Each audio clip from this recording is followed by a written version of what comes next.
Agis e tiere, acqua e terra, sono due parole che si intrecciano in questo nostro Friuli di Risorgiva, tra le quali non è sempre semplice fissare un confine ben definito.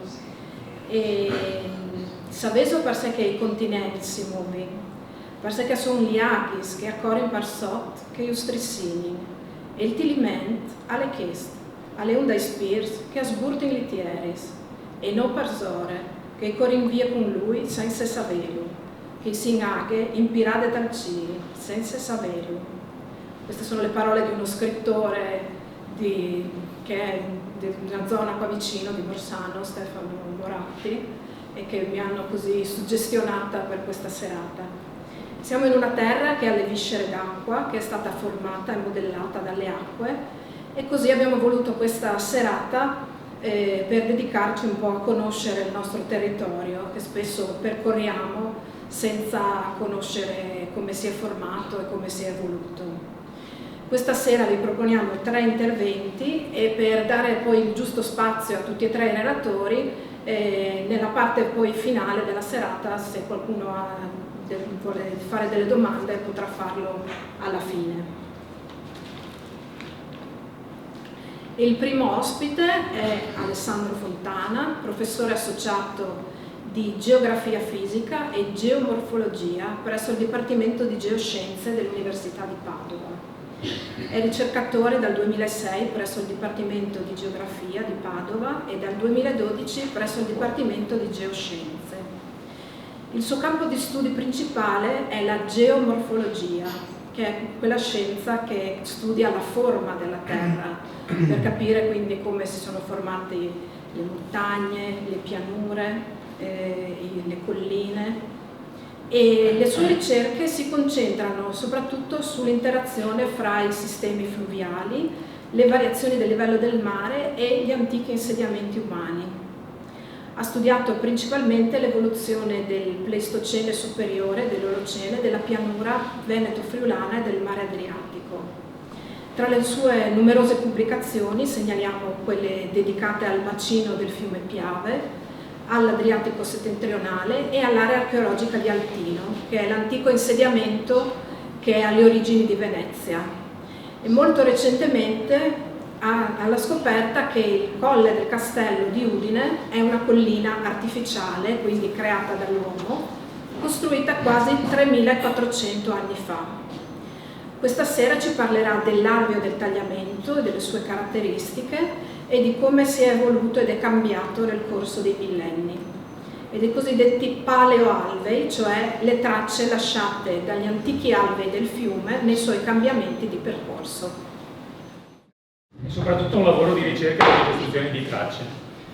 Se vedete questa immagine, questa è una foto aerea, questa è una casa per darvi una dimensione, questa è scattata, sarà 10 km più a nord di qua, e queste qui che vedete sono campi, le tracce che vedete sono chiaramente, diciamo così, delle scie che si intrecciano una con l'altra. Questi sono paleoalvei del tagliamento di circa 20.000 anni fa.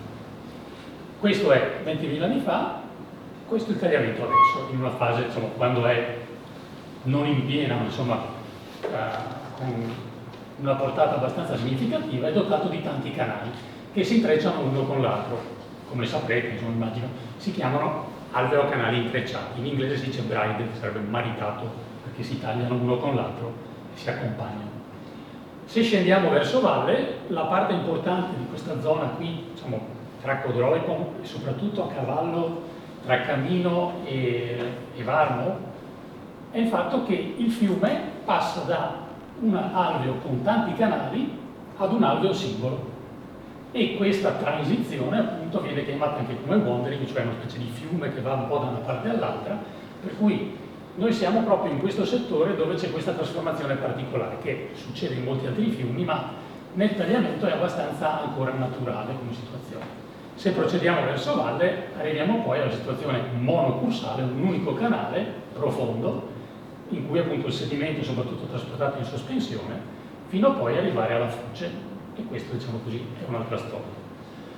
La cosa interessante è che il tagliamento dell'arco di 60 km, voi avete tutti gli ambienti che possono esserci in una pianura, andate dal margine alpino fino alla foce, però passando per l'alta pianura, il risorgimento, la bassa pianura, la laguna, la costa, che non è così comune. Cioè, se voi andate in giro per il mondo c'è la Nuova Zelanda, c'è il Giappone, ma non sono molte altre le zone che hanno questa possibilità. Qui, se vedete, vediamo subito anche le montagne. Se consideriamo nel suo insieme, allora, questa è una visuale della topografia, quindi qui avete Lignano, Bibbione, questo è il tagliamento, noi siamo qua, e arriviamo fino a Pinzano. Okay? Quindi questa è la pianura, in cui con le due linee bianche tratteggiate vi ho rappresentato quello che è il dominio della pianura formato dal tagliamento. Cioè, praticamente lui ha cambiato il corso più volte e ha generato quello che noi, diciamo così, dal punto di vista specifico chiamiamo mega fan. Fan vuol dire ventaglio in inglese, okay? Quindi è un mega conoide. Se voi andate in montagna, questo è vicino a Tolmezzo, è un conoide alluvionale, quindi questo è un cono che sarà lungo 700-800 metri, questo è un mega conoide, un mega fan, è lungo 70 km, quindi molto più grande. E la particolarità è che in questa mappa, quindi noi siamo qua, conoscete bene la zona, diciamo, abbiamo i fiumi di risorgiva che sono un'altra, come dire, particolarità della zona molto importante. Non ne parlerò stasera per motivi di tempo, ma insomma se poi avete curiosità ne possiamo parlare. Quindi tornando a questa situazione qui, come si è formata questa parte qui? Mi concentrerò poi sulla fascia, diciamo, tra Codroe e poi grosso modo Ronchis, che più o meno è la zona, insomma, di interesse anche per voi maggiormente. Durante l'ultima glaciazione, questo era dove arrivava il ghiacciaio, quindi alle porte tra Pagania, Moruzzo, Plaino, okay, il ghiacciaio del tagliamento, quindi il tagliamento era uno scaricatore glaciale. Aveva una portata gigantesca sia come acqua ma anche come sedimento. Il ghiacciaio smantellava le Alpi con la sua azione e il materiale portato qui veniva poi sedimentato dal tagliamento in tutta questa zona che vedete in violetto. È in quel momento che si forma l'alta e la bassa pianura. Per cui la cosa interessante è che proprio durante l'ultimo massimo glaciale, cioè nel momento in cui c'era il ghiacciaio lì, vedete si parla di una decina di migliaia di anni, tra i 30 e i 20.000 per farla semplice, nella parte, questa qui abbiamo la sedimentazione solo di ghiaie, nella parte più in basso invece abbiamo anche l'accumulo soprattutto di lignee argille, quindi materiali impermeabili. È per quello che abbiamo la fascia delle risorgive, quindi si è formata durante quella fase lì. Quindi abbiamo una grande importanza dell'ultima glaciazione, proprio per questo.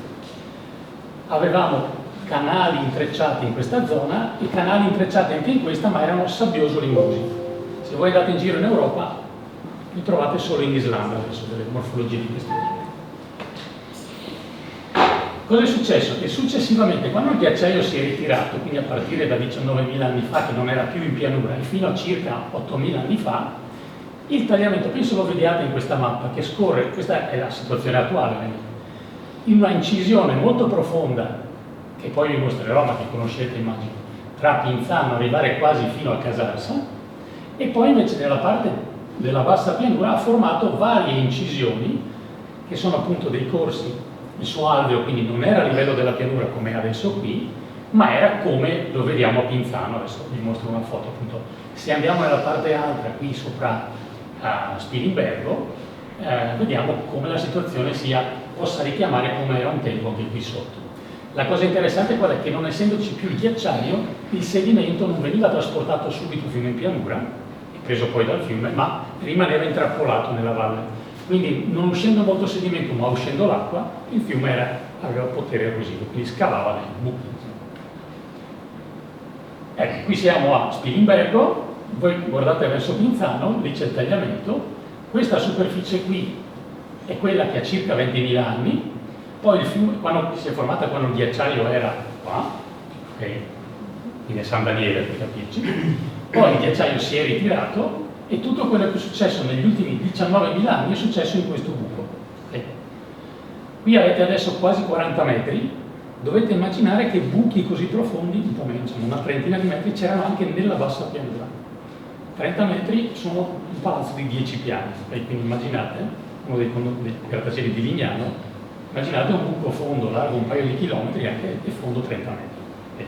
Anche nelle zone, per esempio, a sud anche a sud di qui e nella zona di Portoduano.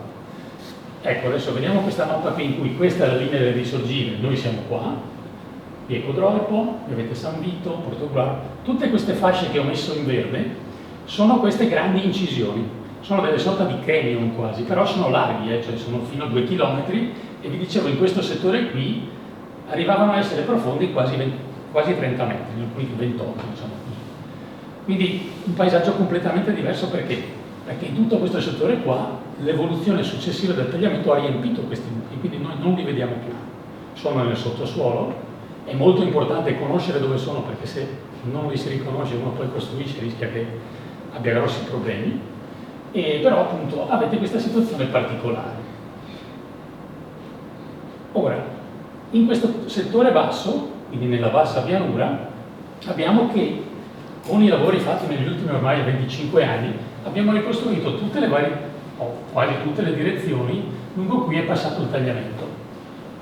Quindi dopo vi mostro meglio questa zona, ma il discorso qual è? Che durante la formazione delle incisioni che vi ho mostrato prima c'era un clima molto diverso, stiamo parlando di più di 8.000 anni fa, tra i 19.000 e gli 8.000 anni fa.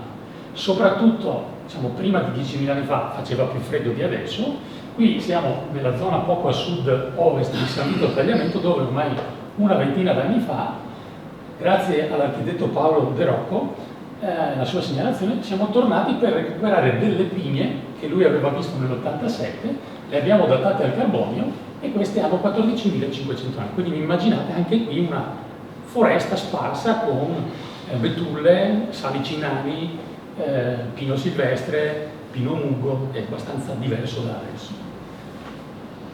E che cosa abbiamo? Che se guardiamo dove siamo noi adesso, quindi questo settore qua, che vedete con questi toni di arancio, rosa, tutto questo settore, quello che vediamo in superficie non è vecchissimo, in geologia insomma, abbiamo sempre una percezione un po' strana, ma diciamo così che andiamo grosso modo tra terreni che al massimo hanno forse 8.000 anni, ma il grosso si è formato tra i 6.000 e i 4.000 anni fa, anche più o meno dove siamo noi adesso.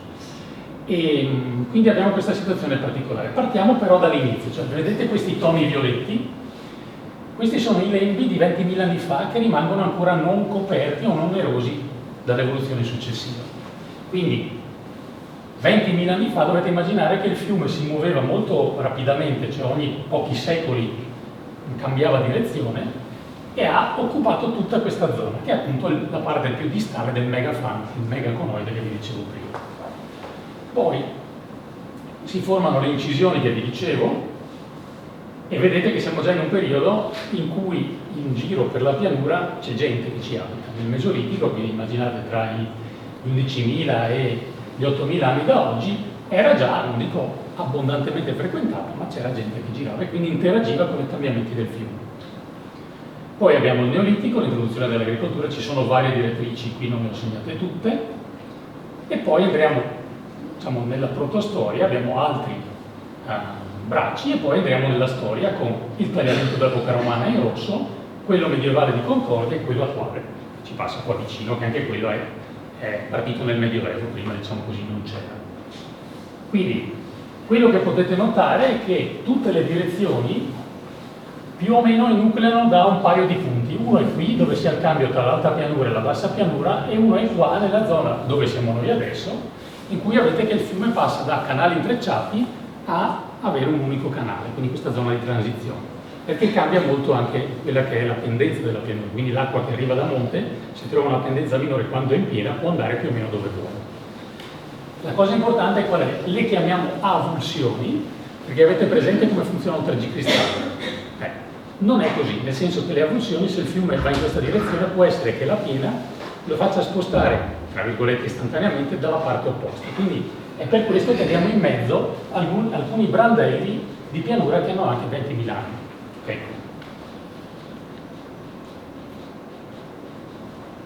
Ah sì, scusate. Vi mostro appunto dove c'è questo punto di contatto tra tutte le direttrici e la pianura più vecchia, siamo nella zona di Rivis, quindi insomma non molto a monte rispetto a qui, e penso che sia abbastanza facile riconoscere i due colori. Vedete, questo è un po' più bruno e meno rossiccio, no?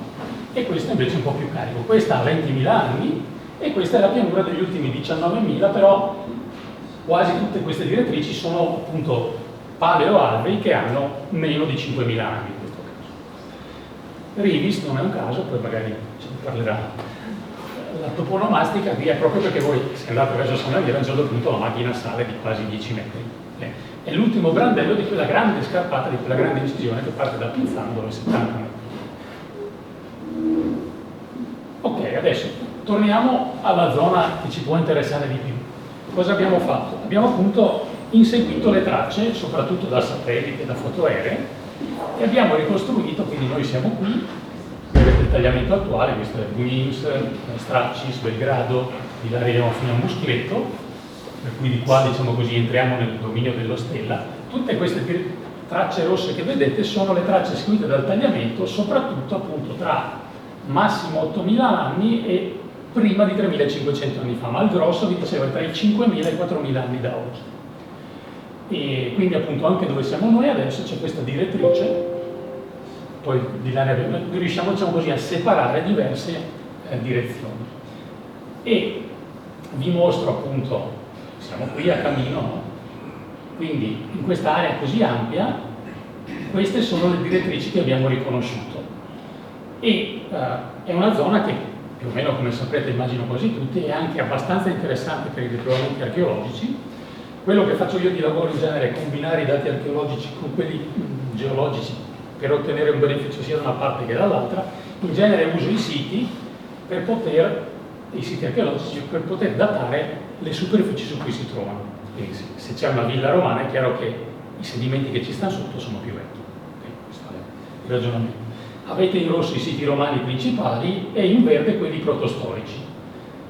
Siamo insomma abbastanza vicini sia a Pieve di Rosa sia a Graviscutta, insomma a Belgrado, e poi abbiamo Rividischia e Codrozza, quindi siti anche abbastanza importanti. Tornando quindi alle direttrici, noi sappiamo che come minimo sono pre-romane tutte queste direttrici fluviali, ma praticamente tutte sono anche precedenti al bronzo medio. Il bronzo medio vuol dire che arrivate almeno, diciamo così, al 1600-1700 a.C. Okay? Quindi, guardando un esempio, questo è Rividischia, partiamo da qui. Questa è una mappa, tra l'altro mi è particolarmente cara perché è disegnata ancora a mano quando ero giovane.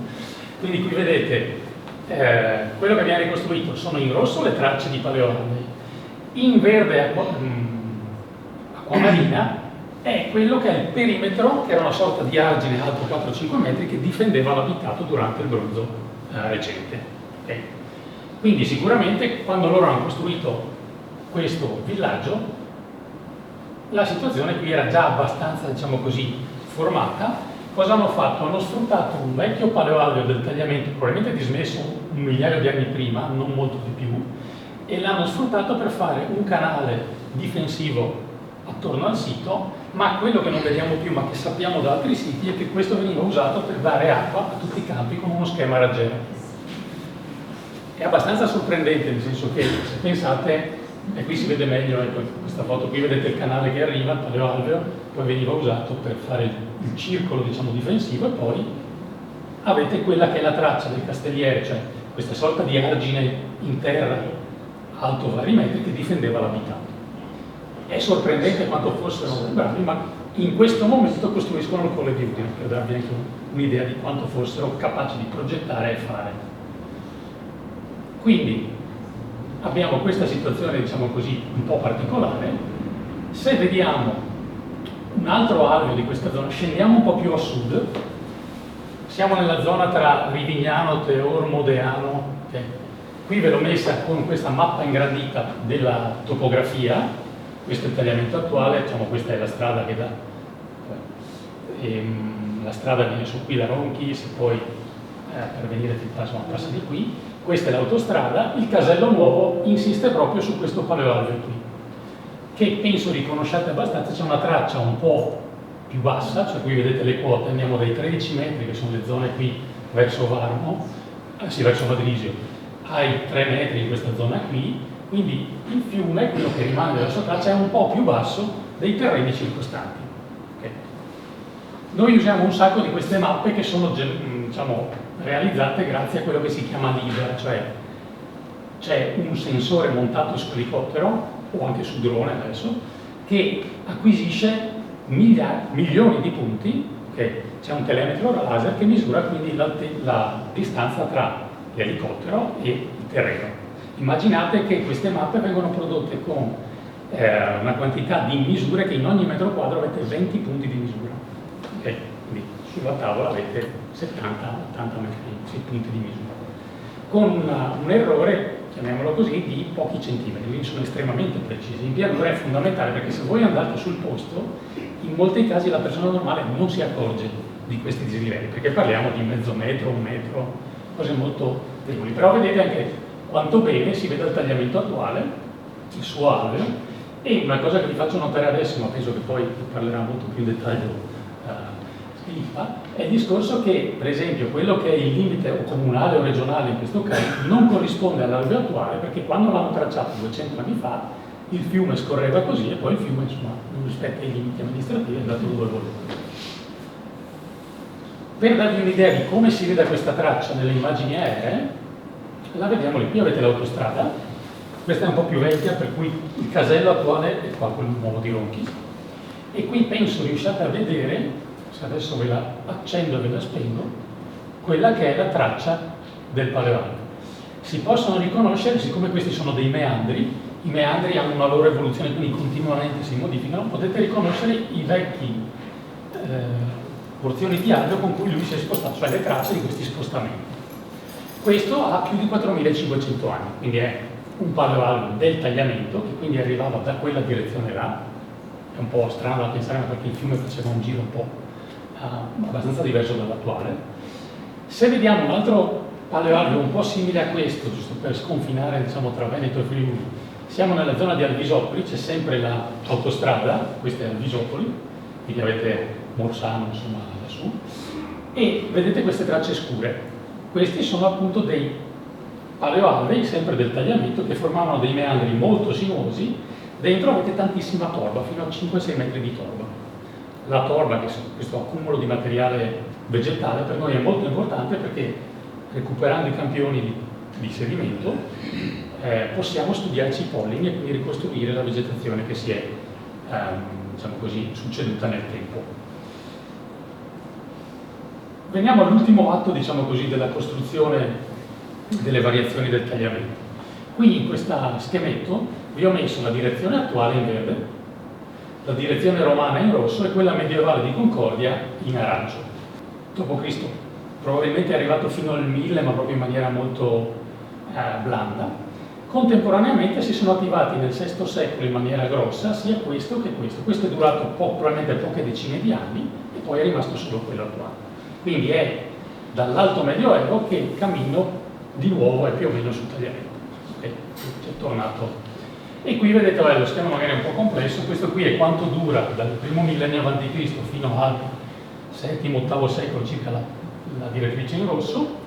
Questo è quello di Concordia, che in realtà ha un periodo molto corto di attività, e quello attuale passa anche giù per la Tisana, quindi più, diciamo così, longevo. Se vediamo come era fatto questo, qui siamo nella zona poco a sud di Cordovado, per cui queste sono le tracce che abbiamo ricostruito. I pallini rossi sono tutte ville romane, ville o insediamenti romani, per cui si vede bene come questo in buona parte già esisteva ed era il percorso seguito proprio durante l'epoca romana dal tagliamento. È quello che nelle fonti antiche tipo Plinio il Vecchio viene chiamato Tiliaventum Manius. Okay.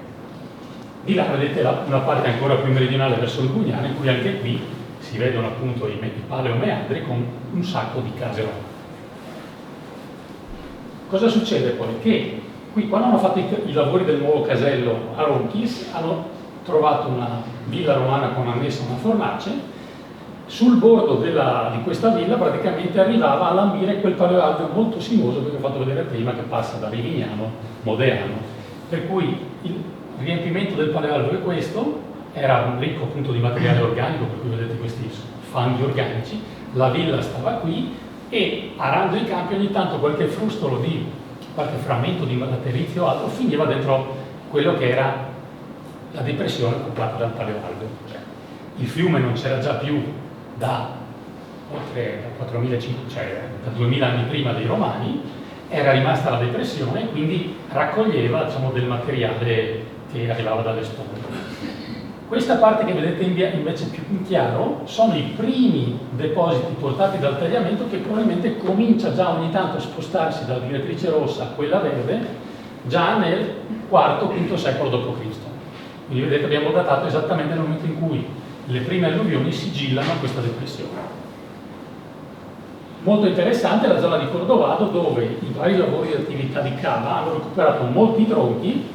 Alcuni di questi li abbiamo datati e studiati con la dendrocronologia, e la data di morte di questi tronchi, vedete, questo è il range, l'intervallo del radiocarbonio, ma se prendete il punto medio cadiamo grosso modo esattamente tra il 570 e il 590 d.C., che coincide con quella che viene nominata spesso, anche a sproposito, come il diluvio alto medievale. In questo caso però probabilmente in realtà c'è stato veramente un evento molto grande esattamente in quell'epoca lì. E questo si vede molto bene. Spendo un minuto per parlarvi di Concordia Sagittaria, che è il posto in cui si capisce meglio questa evoluzione alto medievale. Questa è Concordia Sagittaria, che vedete in Portogallo durante l'epoca romana. Questa è la Via Annia, quindi queste erano le mura della città.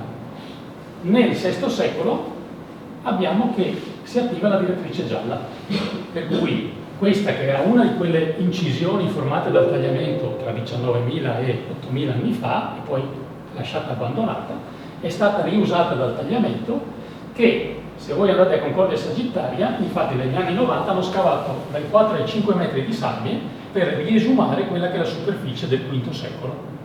E quindi qui è molto evidente, perché poi si è costruito la chiesa, ma l'hanno costruita a partire dal 900 d.C. Un altro esempio, diciamo, di là da laghe, però abbastanza calzante, perché poi la stessa strada passa anche vicino qui. Qui avete che tra le due direttrici, quella romana e quella attuale, c'è la strada romana che da Vado di Fossalta arrivava fino a Morsano e poi continuava arrivando a Pieve di Rosa, così dicono gli archeologi. Questa strada qui è particolarmente ben evidente nelle immagini aeree, è questa, e arriva praticamente, vedete che la si riconosce fino a un certo punto, poi non più. Perché? Perché durante il Medioevo il tagliamento passava di qui e con i suoi depositi la strada in parte è stata erosa, in parte l'ha semplicemente sepolta. Per cui nel 2011 abbiamo fatto lo scavo a Morsano e qui vedete la strada coperta da molto poco, sono 70 cm di alluvioni, ma vedete i solchi carrai. C'è la strada, quindi vuol dire che è stata abbandonata perché è coperta istantaneamente, perché sennò i solchi non si conservano. Molto interessante però il fatto che appunto non è successo in epoca romana, ma è successo, vedete, tra il 680 e l'880 d.C. Abbiamo trovato un nocciolo di pesca buttato da qualcuno nel fosso della strada e abbiamo datato il carbone. Quindi avete questa situazione particolare, quindi la strada faceva un giro che bene non sappiamo, il tagliamento quando hanno costruito la strada romana non era qui perché era di qua e quindi probabilmente la strada faceva un giro di questo tipo. Se andiamo leggermente più a nord, la zona di Valvasone, anche qui abbiamo un'altra strada romana che anche questa è coperta da delle alluvioni medievali. Cioè sono strade romane che sono rimaste in uso per vari secoli anche dopo il crollo dell'impero.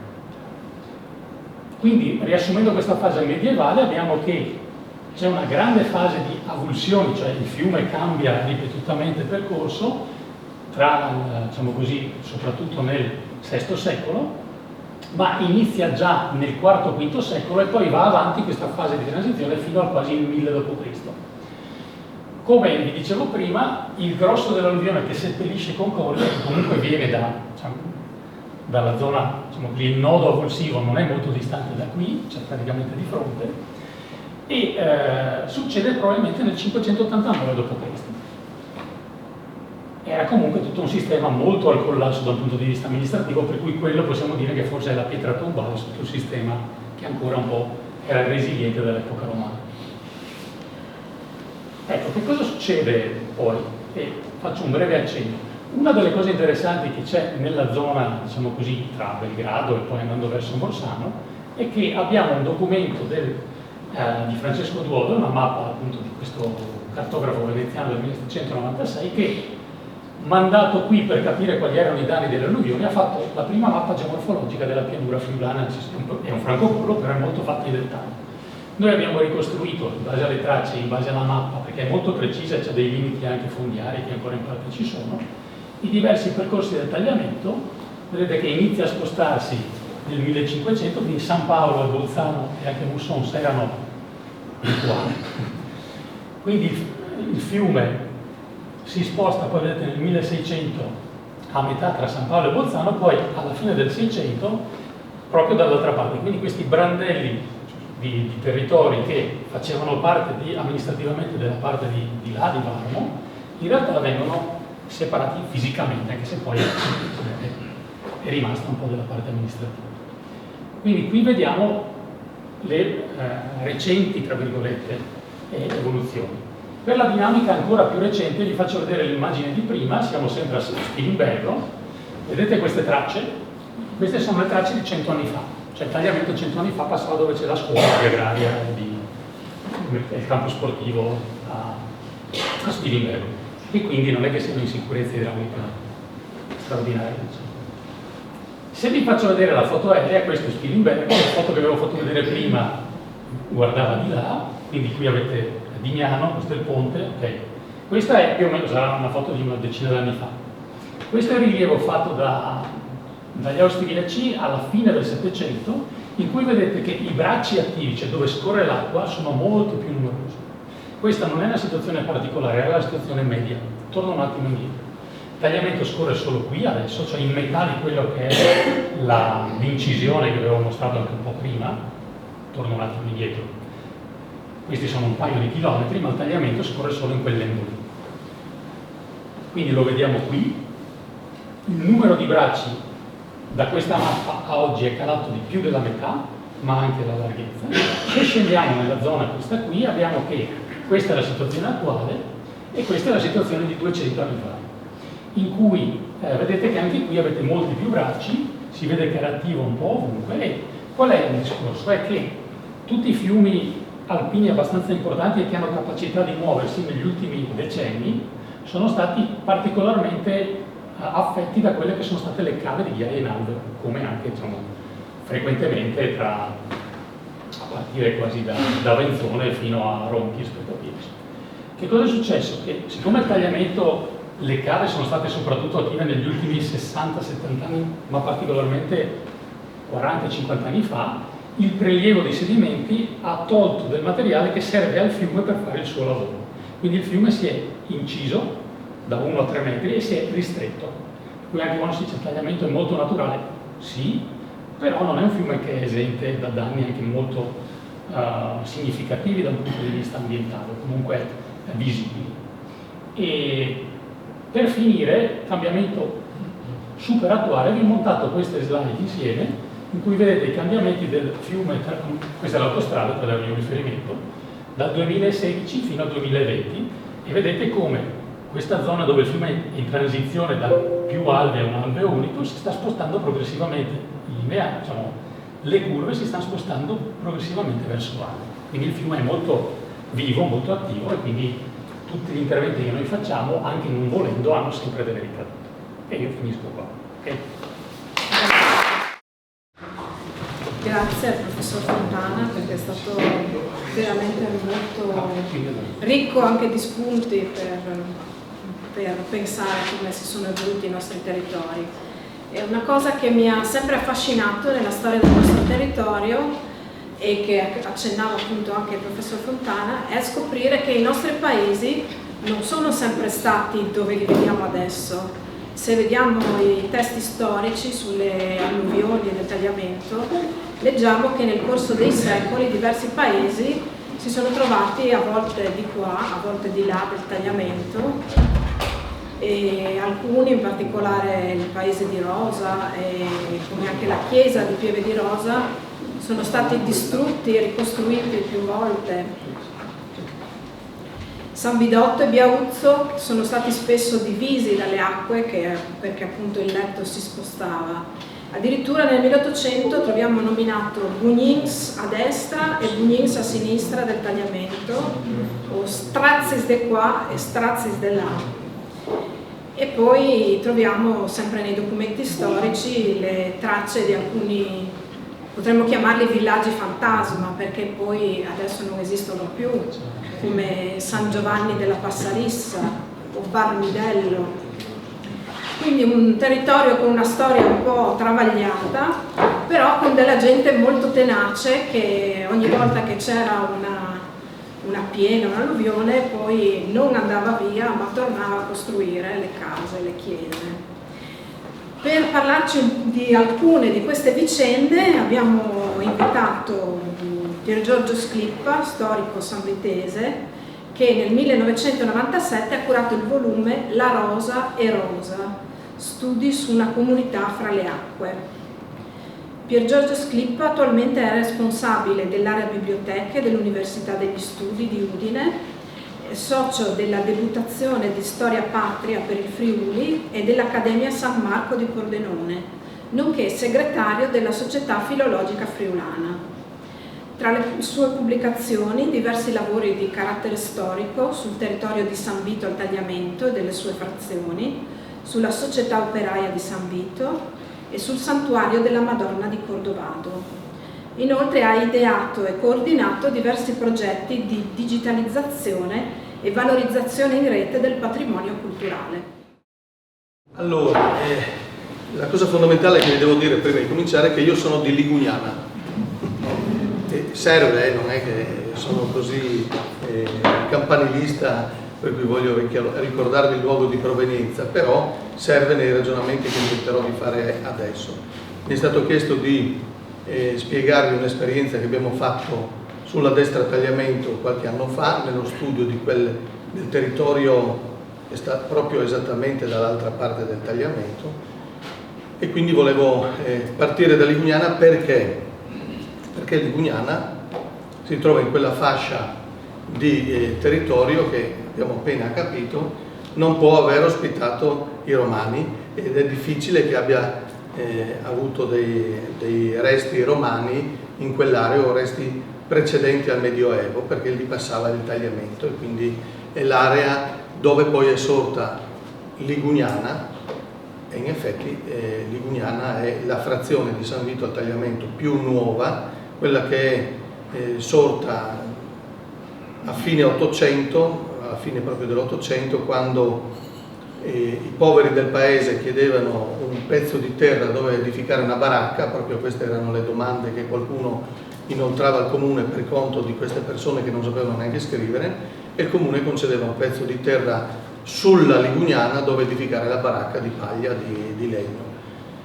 Poi alla volta queste baracche sono diventate abitazioni, e quindi la Ligugnana è diventata la più grande frazione del comune di San Vito al Tagliamento. Ora conta circa 2600 abitanti sui 15.000 di San Vito. San Vito comunque ha altre frazioni grosse: Dolone, Savorniano, Carbona, Gleris, Madonna di Rosa e così via. Quindi vi dico questo perché per quelli di Ligugnana, della mia età ma anche prima, insomma, andare al Tagliamento quando eravamo ragazzini significava andare in spiaggia, no? E quindi dove vai? Vado a Lignano Sassi, questa era la definizione dei ragazzini di Ligugnana, di Braida: dove andate? A Lignano Sassi. Andavamo a Lignano Sassi e quasi ogni anno qualcuno ci rimetteva anche le piume, perché era un bel torrente pericoloso, e il santuario di Madonna di Rosa conserva ancora degli ex voto di chi si è salvato invece durante questi bagni al Tagliamento. Vi dico questo perché agli inizi degli anni 80 mi hanno chiesto degli amici di un'associazione sportiva di Ligugnana, proprio un'associazione, gruppo sportivo Fides Ligugnana, facevano calcio giovanile. Mi hanno detto: scrivici, dobbiamo fare il 50esimo, il 40esimo della fondazione della società sportiva, scrivici 2 o 3 pagine sulla storia di Ligugnana, tanto non c'è niente, ecco, e poi noi ci mettiamo le fotografie della società di calcio. E quindi io mi sono messo da ragazzino a tirare vicino materiale, e sono uscite 100 pagine sulla storia di Ligugnana dal 1331 in poi, e per cui vi posso confermare che l'unico legame antico che abbiamo in quella zona è il toponimo Ligugnana, che gli esperti di toponomastica dicono che potrebbe derivare dal prediale Ligugnius, dal proprietario di un terreno in quella zona, ecco, ma gli stessi esperti di toponomastica dicono da confermare, da verificare, perché ci sarà stato anche il proprietario, ma era difficile collocare il terreno di cui era proprietario, insomma, nell'area del tagliamento. Bene, quindi io che cosa ho fatto allora? Ho cominciato a tirare vicino al materiale, l'archivio comunale, e le poche informazioni che ho trovato, le ho trovate grazie agli abitanti di Rosa, che litigavano col comune di San Vito e quindi costringevano il comune di San Vito a delle cause lunghissime che si protraevano per decenni a Venezia, proprio per definire i confini. Rosa aveva il suo bel colore rosa, il San Vitese aveva il suo bel colore giallo, ecco, ma la cosa importante, dopo lo vedremo meglio, è questo tracciato: Pradis, Casoni, Cragnuto, strada va a Portogruaro, dice. È la conferma, no, delle strade, della viabilità fondamentale in quell'area, delle strade che arrivavano da Concordia, da Portogruaro, passavano per Cordovado, Curtisvadi e così via, e si avvicinavano al tagliamento. Poi queste strade si perdevano nelle golene del tagliamento, perché da una piena all'altra il guado ovviamente si poteva spostare tranquillamente, anche da qualche mese all'altro, insomma, si poteva spostare, quindi molte di queste strade arrivano fino al tagliamento ma poi si perdono, e questa è una immagine che fissa una situazione a metà Settecento, quando c'era questa grande discussione, questa grande causa. Come vedete, Rosa è collocata sulla sinistra del tagliamento, Iauzzo, sulla destra del tagliamento ci sono Pradis, Casoni, Cragnuto, attualmente ancora esistenti, case isolate nel territorio che adesso si chiama Lignana. E poi un'altra evidenza è questa, che è chiamata Zuccaro. Questo è il terreno dove poi sarà edificata la casa Zuccheri, di proprietà della famiglia Zuccheri di San Vito, che attualmente è abitata dal 45 in poi, dal 46 in poi, dalla famiglia Nascimben, che fanno gli allevatori e vivono lì da tantissimo tempo. Vediamo se no, con questo devo andare avanti. Come facciamo a scorrerlo? Con la tastiera. Con la tastiera. Prima aveva funzionato anche il touchscreen. Sì, prima aveva funzionato. Eccoci, fermi qua. Allora, vi parlo. Qua la tastiera. Sì, vi porto da Lignana al Vaticano, a Roma, anzi al Vaticano.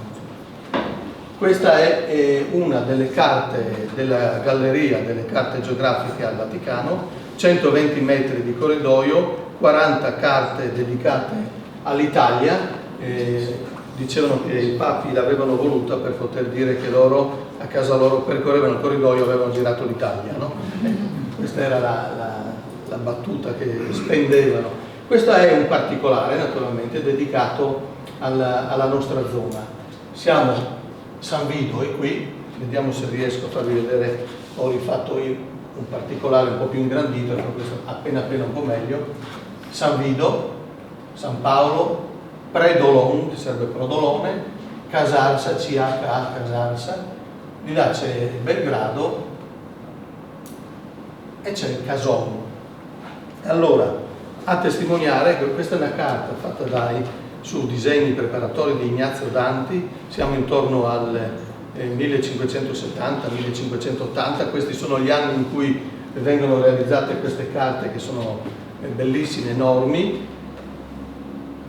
Vicino a San Vito che cosa ci mettono? Ci mettono il Cason, un significato ben preciso, un'evidenza fondamentale per chi doveva avvicinarsi al tagliamento arrivando da Concordia. Qua sotto abbiamo Lugugnana, no? Lignana, come vedete, non c'è Lugugnana. Il toponimo è lo stesso, stessa derivazione, stesso prediale. C'è Portovecchio, c'è Portogruaro, Concordia. Ecco. La strada che saliva doveva andare verso il tagliamento alla ricerca del guado, potevano essercene più di uno e ce n'erano sicuramente più di uno, più bassi, all'altezza di San Vito, all'altezza di Valvasone, però il Cason è disegnato nella Carta del Vaticano. Vuol dire che il Cason, siamo a metà 500, già c'era, era un riferimento molto importante, tanto quanto Pradis che abbiamo visto prima nell'altra carta. Pradis, questa qui è citata in una concessione patriarcale nel 1331. Il patriarca di Aquilea concede un feudo di abitanza a San Vito a 3 fratelli lombardi, da Vituono erano indicati, 6 prati nella Braida di San Vito. Questi erano i 6 prati. In questo edificio noi sappiamo, perché abbiamo trovato la documentazione, che fu di proprietà della famiglia Altan per almeno 500-600 anni, sicuramente dal 1400 in poi è stata di proprietà della famiglia Altan, e sappiamo un'altra cosa, che in questa casa, in questo casale di campagna, aveva abitato per centinaia d'anni una delle famiglie il cui cognome è diffusissimo a San Vito, la famiglia Centis, Cleris, sono tantissimi Centis, Braida, Favria, che è a ovest di San Vito. Quindi perché? Perché molto probabilmente, sempre una delle spiegazioni di chi si occupa di onomastica e di toponomastica, perché molto probabilmente era una cinta fortificata sulla strada che arrivava da Portogruaro, un punto di controllo insomma della viabilità sulla strada che arrivava o portava a Portogruaro e andava verso il Guado. Cinta Centis. Casoni. I casoni, edificio costruito come un casone che conosciamo tutti, quindi col tetto in paglia. Sappiamo che è stato di proprietà della confraternita dei Battuti di San Vito almeno dal 1600 in poi. Lo sappiamo perché? Perché quando ci fu la peste manzoniana del 1628 abbiamo i diari della confraternita in cui ci sono le annotazioni che dicono che per San Vito fu fatto il lazzaretto al Cason. Al Cason fecero il lazzaretto e quindi il luogo ideale, quelli che arrivavano da fuori San Vito, quelli che volevano quindi entrare a San Vito, venivano messi in quarantena al Cason in attesa di capire cosa succedeva e poi li facevano arrivare a San Vito. E difatti dicono quelli della confraternita dei Battuti, San Vito fu preservata dalla peste grazie al lazzaretto. 1628-1630. Successivamente sono stati gestiti queste zone, questi campi dalla famiglia Danelon, che a San Vito, guarda caso, è soprannominata Danelon Casoners, i casoneri, no? Cioè, i legami sono quelli. Partendo quindi da questo lavoro fatto ormai negli anni 80, gli amici di Rosa mi hanno detto: bene, facciamo un approfondimento su Rosa e cerchiamo di capire qualcosa di più anche su Rosa. E vi mostro il Cason, questa è la parte col tetto di paglia, questo è il catastico della confraternita dei Battuti del 1779, molto bello e grande così, conservato nell'archivio comunale. Ma partendo dalla viabilità abbiamo la conferma di tutto quello che stavamo dicendo prima, cioè che questa area è importantissima, il chiaramente è disegnato bene, ma è importantissima per gli incroci della viabilità fondamentale, quella che arrivava da Oderzo, Motta, San Vito e andava verso il Tagliamento, e quella che saliva da Portogruaro, Cordovado, Cason e poi attraversava il Tagliamento. Cosa ho fatto? Eccoci. Sono andato avanti di una carta, volevo mostrarvi questa. Rosa è indicata sempre sulla sinistra il Tagliamento, Stracis ovviamente di là, Bugnins è di là. Ecco, qui abbiamo il Cason, Gleri, San Vito, Brodolone, San Lorenzo. Questo è il Coronelli, siamo 1692 se non ricordo male. Andiamo avanti velocemente. Altra carta, questa siamo a seconda metà del Settecento, questa è molto nitida, il Cason è sempre segnato, qui addirittura abbiamo qualcuno che ha studiato l'Inusio che è presente, se lo ricordo, abbiamo la Casa Bianca, quindi possiamo sapere che siamo nella seconda metà del Settecento come cartografia. Rosa è ancora di là, San Vito. La viabilità è, qui la vediamo, a partire da Portogruaro un po' più bassa, Rosa è sempre di là, si incontra qui con la strada che arrivava da Motta e poi si arriva a Codroico. E quindi abbiamo la conferma che quella è un'area per noi fondamentale per studiare gli aspetti di viabilità. Qui passavano nei diari di viaggio, abbiamo trovato molte indicazioni di viaggiatori anche importanti che attraversavano queste zone, abbiamo anche delle testimonianze simpatiche, io lo definisco meno così. C'è un bellissimo atto processuale del 1614 studiato e pubblicato a suo tempo dal professor Pier Cesare Ioli Zorattini, un processo a San Vito, tra San Vito e Udine, ma soprattutto a San Vito, a un sanvitese che si era fatto ebreo. Da cristiano, Leandro Pisanio si era fatto ebreo ed era fuggito a Salonico. Ovviamente venivano processati gli ebrei che abitavano a San Vito perché erano accusati di aver convertito il cristiano.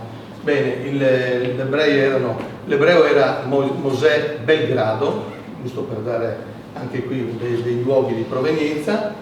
Poi, finito il processo, quando poi fu assolto, si trasferì nel Ferrarese, se ne andò dalla zona friulana. Ebbene, arrivava l'inquisitore da Udine, che era un domenicano, attraversò il tagliamento sulla barca, sul traghetto. Il tagliamento era in quel periodo un po' in piena e quindi perse tutti gli atti processuali nel tagliamento, dovette ricominciare la causa. Non so se qualcuno dall'alto ha aiutato la causa, però l'attraversamento del tagliamento era una delle attività principali gestite dagli abitanti di Rosa. Io vediamo se riesco a trovare, senza farvi perdere troppo tempo, al volo due righe. Almeno dal 400 abbiamo trovato la documentazione che racconta di questa gestione molto redditizia, perché c'erano naturalmente delle categorie che passavano gratis, passavano i soldati, non stavano a chiedere il pagamento, quelli erano gratis, però insomma se pagavano altro quelli di Rosa si facevano pagare bene. E il solito sanvitese che ce l'aveva con quelli di Rosa scrisse in una di queste relazioni riportate nella causa del Settecento: sarà forse milantato che gli uomini di Rosa hanno il merito di farli barcaroli al passo del tagliamento, con un rischio continuo della vita, come successe già 12 anni fa, eccetera, no? E con il rischio di annegamento, eccetera. Quindi quelli di Rosa millantano in sostanza. Però dice, ma se vogliono rinunciare a tale impiego perché si lamentano che guadagnano poco, San Vito e ogni altro vicino si assumerà la stessa obbligazione e forse il pubblico servizio sarà eseguito con più discretezza, puntualità e moderazione. Ma la notazione divertente è questa, a un certo punto: l'annegarsi, scriveva questo Bonisoli sanvitese, l'annegarsi è un caso che succede ogni secolo e per lo più per imprudente temerità, e sono disgrazie che accadono anche a chi non ha la professione di barcarolo. Come per dire, insomma, non lamentatevi. Non tirate sui prezzi, ecco, esageratamente. Non tirate sui prezzi perché sennò lo facciamo noi. Noi in sala qui abbiamo anche un amico che ha un cognome che deriva dalla professione. Angelo, ho avuto che dire, Battel è un cognome che deriva dalla professione di chi magari deriva da là. Questa è una bellissima carta che è conservata in archivio storico del comune di San Vito, la barca indicata, sempre rosa, la chiesa vecchia, questa è una ricostruzione, come sapete, delle posizioni delle varie chiese. Non entriamo in questo tema questa sera perché non finiremo più, ma è stato uno delle scoperte più belle che abbiamo fatto quando nel 97 poi abbiamo pubblicato quel volume. Perché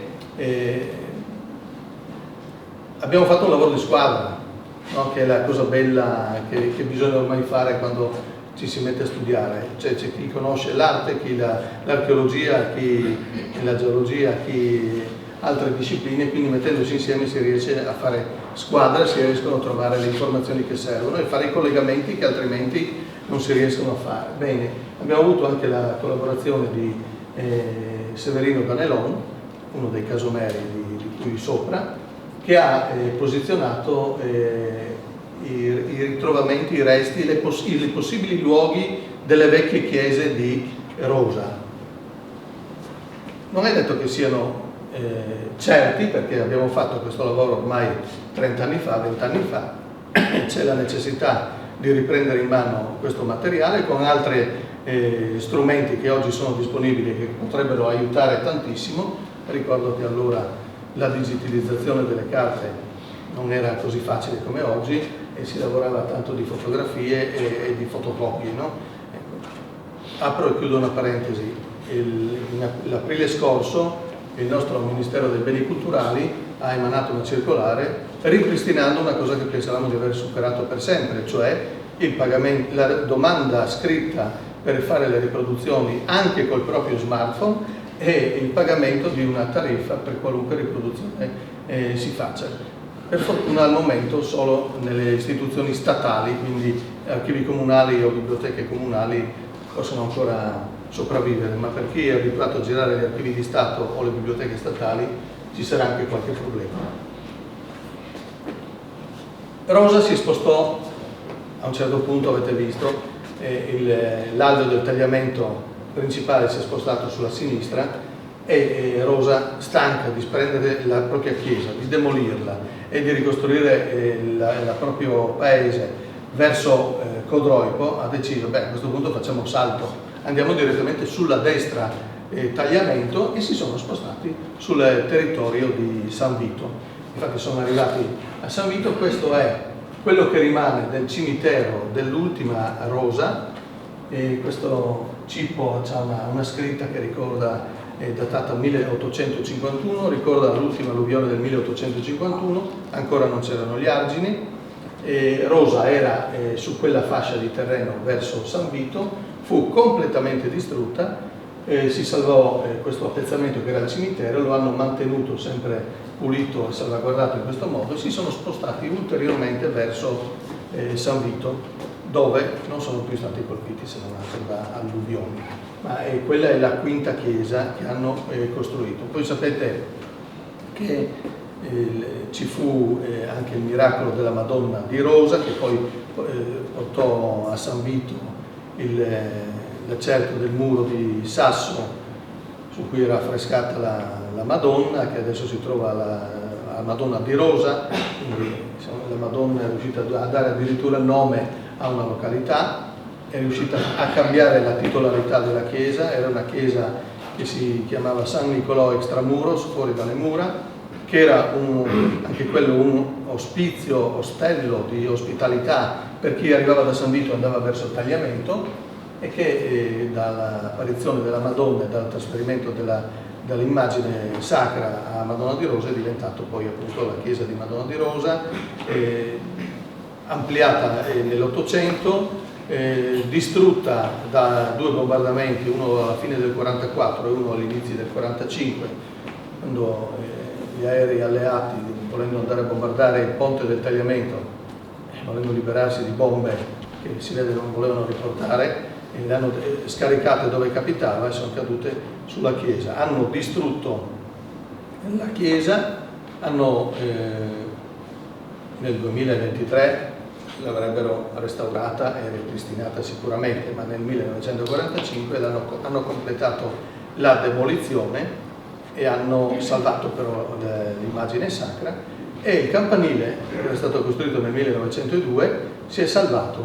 Chi ha lasciato le testimonianze dell'epoca dice che oscillava parecchio con le bombe, però si è salvato, e questo ha determinato questa stranezza di chi arriva da Codroipo verso San Vito, che si trova in mezzo alla strada un campanile, però la chiesa invece nuova è sulla sinistra. Dietro il campanile c'era la chiesa vecchia.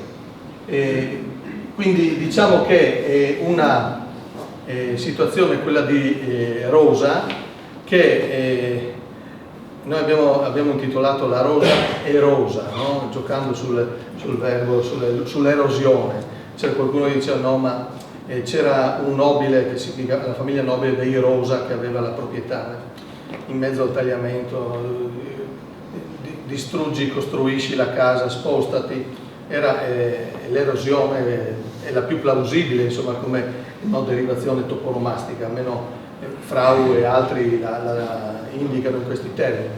Ecco, e diciamo che la scelta che hanno fatto di spostarsi di là ha portato di là dei nomi di famiglie che magari sono molto diffusi anche da queste parti, Tracanelli, Perisan, Zorzin, questi sono i nomi delle famiglie più diffusi a Rosa, ma le tracce ovviamente ci sono anche da questa parte.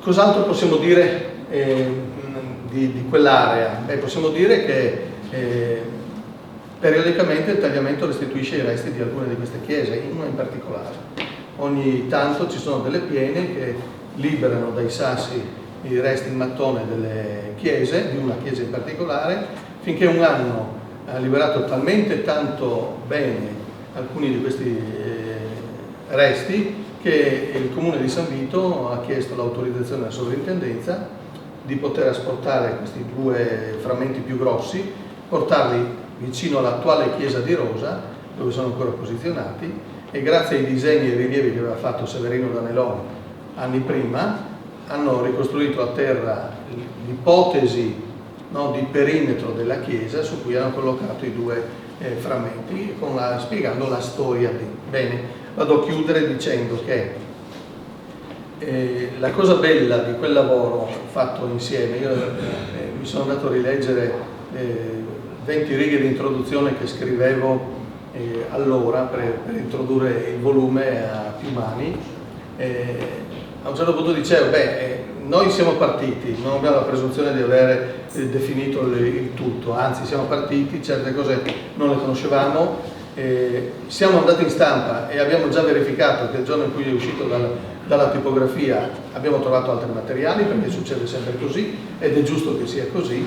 Ecco, sarebbe bello, scrivevo quella volta, che si riuscisse a fare in futuro un lavoro insieme sulle due sponde, no? Invece ci sono i libri fatti su Camino dalla sponda sinistra, ci sono i libri fatti su Rosa dalla sponda destra. Sarebbe bello, riuscire a fare, mettere insieme le diverse competenze e fare i punti di vista diversi, perché molto probabilmente gli amici di Camino hanno una visione di Rosa diversa dalla nostra e noi magari abbiamo una visione di Camino diversa da chi abita da questa parte. Mettendole insieme potremmo dare una visione un po' più completa del tutto. Emergenze, evidenze di tipo storico che possono aiutare a comprendere un po' la storia del nostro fiume, del nostro territorio. Rosa, noi abbiamo messo come sottotitolo una comunità tra le acque, perché non volevano andarsene dal tagliamento, nonostante il tagliamento ogni anno, ogni 2 anni, ogni 3 anni gli desse dei segnali evidenti che era ora di andare, eppure loro testardi, legati probabilmente al passo della barca che era redditizio, probabilmente 1000 altre cose, però insomma è una comunità che ha meritato di essere studiata. Qualche anno dopo mi è capitato di studiare per la filologica il tagliamento molto molto più a nord e ho trovato una bella carta che non era mai stata pubblicata prima sulla frana di Botta, su in Carnia. Siamo zona Socchieve, sì. Ecco, perfetto. Durante quella frana sono morti tutti i 45 abitanti di quel paese, tranne uno che quella sera era fuori paese e si è salvato, no? Proprio è venuto sulla frana, è scesa sul tagliamento, è risalita sulla sponda opposta, ha ucciso tutti, ma ha creato una diga sul tagliamento e si è creato un lago piuttosto grande che è durato per un bel po' di mesi, anni, insomma. A un certo punto, con delle piogge fortissime del mese di agosto del 1692, la diga ha ceduto, diga naturale ha ceduto, l'acqua è è scesa e racconta i diari dei parroci, compreso quello di San Paolo, che con questa valanga d'acqua che è arrivata giù il corso di tagliamento si è spostato e San Paolo è passato dalla sinistra tagliamento alla destra tagliamento. Abbiamo pensato di dedicare una parte della serata alla toponomastica e fra i vari studi realizzati in Friuli ci ha molto colpito il lavoro di Luigina Di Giusto, che ha fatto uno studio.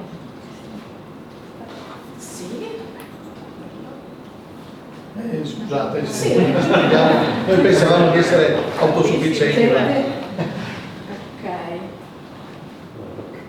Ok. Finisci, dai. Sì, e ci ha colpito il suo studio perché lei ha studiato la toponomastica però guardando con lo sguardo della geografa e ha fatto un confronto con le mappe napoleoniche antiche, con le mappe di oggi.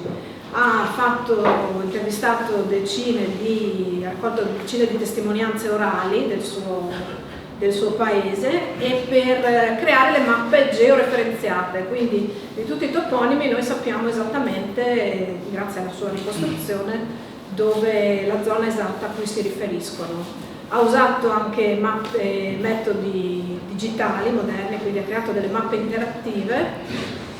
E un lavoro molto particolare, veramente unico nel suo genere. Noi come associazione ci piacerebbe anche pensare di fare un lavoro del genere anche per Camino, quindi ci stiamo studiando come fare, ma intanto l'abbiamo invitata per farci spiegare un po' come ha lavorato. Ho fatto questa ricerca toponomastica iniziata nel 2003. Era una tesi di laurea da cui poi si è sviluppata poi la ricerca ulteriormente. Due cose per quanto riguarda, devo fare con questo, non con il mio. Sì. La toponomastica, cos'è? Beh, non serve grandi discorsi, insomma. Toponomastica è una disciplina linguistica. Io sono laureata in geografia, non certo in linguistica, ma perché allora una ricerca toponomastica? Perché il toponimo è un documento comunque che non può prescindere dalla conoscenza della geografia e della storia. Come diceva appunto Astrid, il discorso che un geografo fa è quello di georeferenziare, localizzare esattamente in una località, in un esatto contesto. Il toponimo quindi ha una valenza di vero e proprio documento geostorico, molto può dire appunto anche del paesaggio, del territorio a cui si riferisce, perché l'atto, cito Evelyn Vardanega, che è una studiosa di toponomastica, l'atto denominativo è l'espressione mai banale di un sapere collettivo e condiviso, una comunità che decide che questo luogo, questo determinato posto ha un determinato nome, un sistema di riferimento spaziale che lega poi la comunità al luogo stesso. Lo studioso del territorio, del paesaggio, è interessato quindi al significato collettivo. Perché questo nome? Perché questo luogo ha questo determinato nome.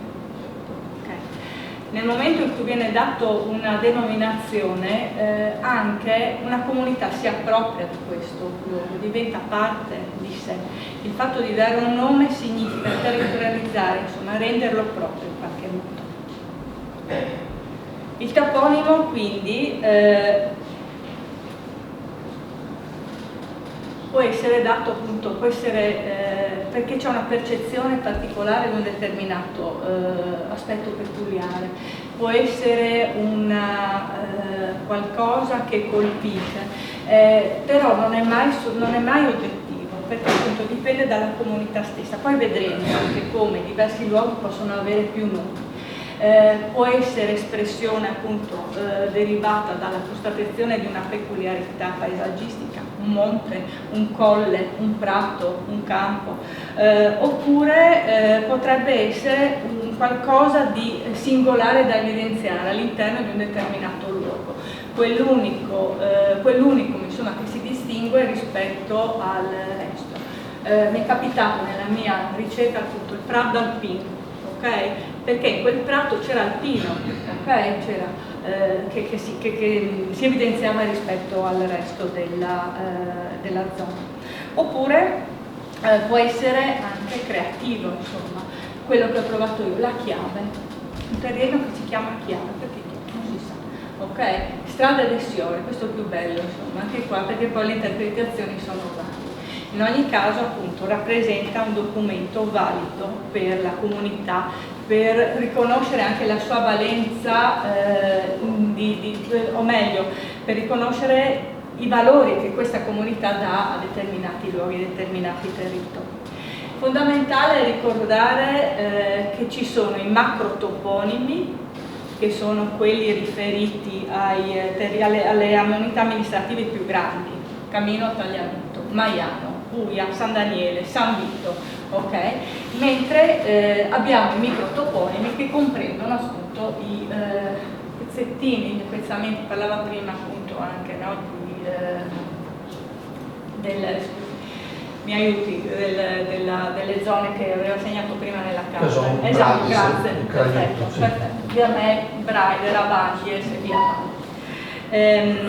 Allora, il toponimo, anche nella sua storia, è come paragonato a un organismo vivente, e come tale appunto vive, nasce, vive, si evolve, si modifica nel corso del tempo, fino anche a scomparire. Ed è avvenuto molto spesso, soprattutto negli ultimi tempi, nel momento anche in questa società che sta cambiando, sta mutando, che ha abbandonato un po' la campagna, perché i microtoponimi sono quelli che più sono legati al territorio, ai lavori dei contadini. Ma non sono gli unici, perché vi faccio solo un esempio, come possono cambiare anche storicamente. Questa è una carta alla fine della decolonizzazione e questa è una carta di oggi. Provate a confrontare, non tutti, ma molti dei toponimi sono cambiati. Mi viene in mente il primo, lo Zimbabwe, che era un'ex Rhodesia, ok? L'unico che faccio piace sempre recitare, l'unico che non ha cambiato nome è il Congo Brazza. Da Savorgnan di Brazza, e questo ci fa onore come friulani, no? Perché significa che non è stato così despota, insomma, rispetto ad altri. Oppure vi metto questa, Nuova Amsterdam, che non conosciamo nessuno, perché ha cambiato nome New York, ok? Mi veniva in mente, l'ho tolto poi, un altro esempio italiano, sono tutti i nomi quelli legati al fascismo, Vittoria, Latina per esempio, ok? Allora, molto spesso comunque i toponimi possono avere dei significati oscuri.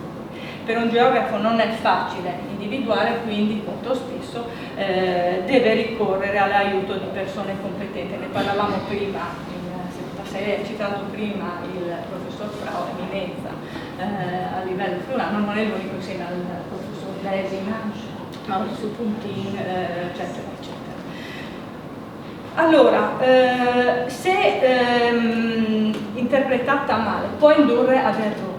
La toponomastica non è una scienza esatta, ma si fa capo di molte interpretazioni e molto spesso appunto per diversi luoghi possiamo avere più interpretazioni. Il caso più famoso probabilmente è Aquileia, che tutti facciamo riferimento all'Aquila, ma che secondo gli studiosi assolutamente così non è, perché dovrebbe anche riportare a un vento del nord, riportare a un oscuro, qualcosa di oscuro, o per alcuni un substrato ancora più lontano, ancora più remoto, che fa capo all'acqua, a qualcosa che ricorda l'acqua. Voi stessi, Camino al Tagliamento, qual è il significato, qual è l'origine etimologica di cammino?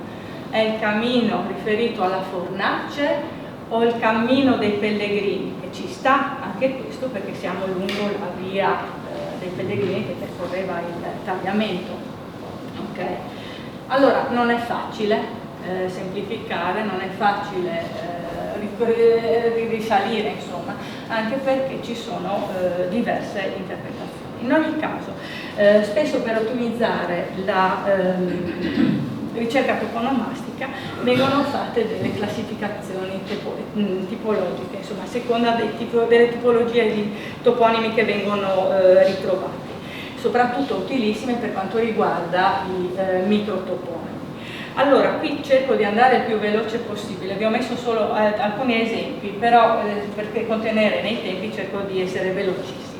Allora, categorie principali dei nomi geografici comprendono appunto in particolare toponimi ambientali legati all'ambiente. Dicevamo prima, la percezione che abbiamo di un determinato luogo quindi diventa facilissimo. Questi sono forse i più ricorrenti. Vi ho portato un esempio del mio comune, che è Pers, la famosissima Pers attaccata a Mels, nel mezzo c'è Melaison, Pers, Mels, Perie, Mele, no? Pirucciarmi. Pare sia antichissimo anche perché non ha avuto la trasformazione in Pirucciar, Piruc, ok? Ma è rimasto questo Pers, insomma, in questo modo. Idronimi, quindi legati al corsi d'acqua. Abbiamo messo Zoppo, anche questo sul tagliamento, okay? E non a caso anche la sua radice riporta. Adesso non sto a riportare come tutti i trascorsi, ve li faccio vedere assolutamente velocemente. Geonimi, quindi caratteristiche del territorio, cavazzo carnico, cavazzo, ok, anche abbastanza facile da arrivarci, oppure oronimi, appunto le forme dei rilievi, e quindi qui tutti i vari monti, colli e via avanti. Zoonimi legati ai nomi degli animali. Qui abbiamo messo Cea, difficilissima perché non riguarda assolutamente una derivazione italiana, neolatina, scusate, ma dallo sloveno lupo. Un lupo. Okay.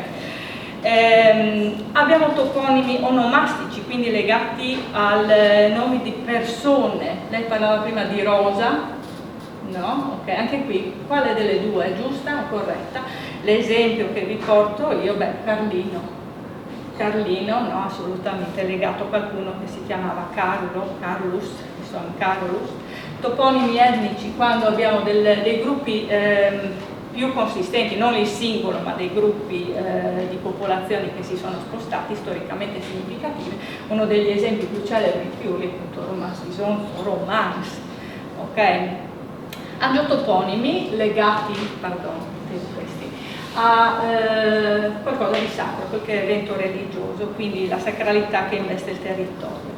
Questi sono, vi ho lasciato San Daniele, il nostro vicino di casa, il mio vicino di casa, ma anche lungo la via del Tagliamento, questa è la chiesa celeberrima di San Tommaso, legata in qualche modo con l'ospitale di San Vito, anch'esso per il fatto di avere l'ordine dei Templari, insomma, che avevano istituito l'ospitale. Altro, San Salvatore, sempre nel mio territorio, dove è stata trovata la necropoli longobarda, ma San Salvatore è legato comunque, in ogni caso, non a un santo, ma è inteso come Salvatore, Gesù Cristo, Redentore. Altri sono toponimi funzionali legati appunto dalle particolari attività umane. Allora possono essere strutture architettoniche preminenti, tipo villa, casali, pistielate, eccetera, eccetera, o qualcosa di remoto, motta, fortificazione, insomma, del passato. Qui siamo sempre in comune di Maiano, una delle frazioni che è Casasola, è indubbio, chiaro, limpidissimo, più di così non si può.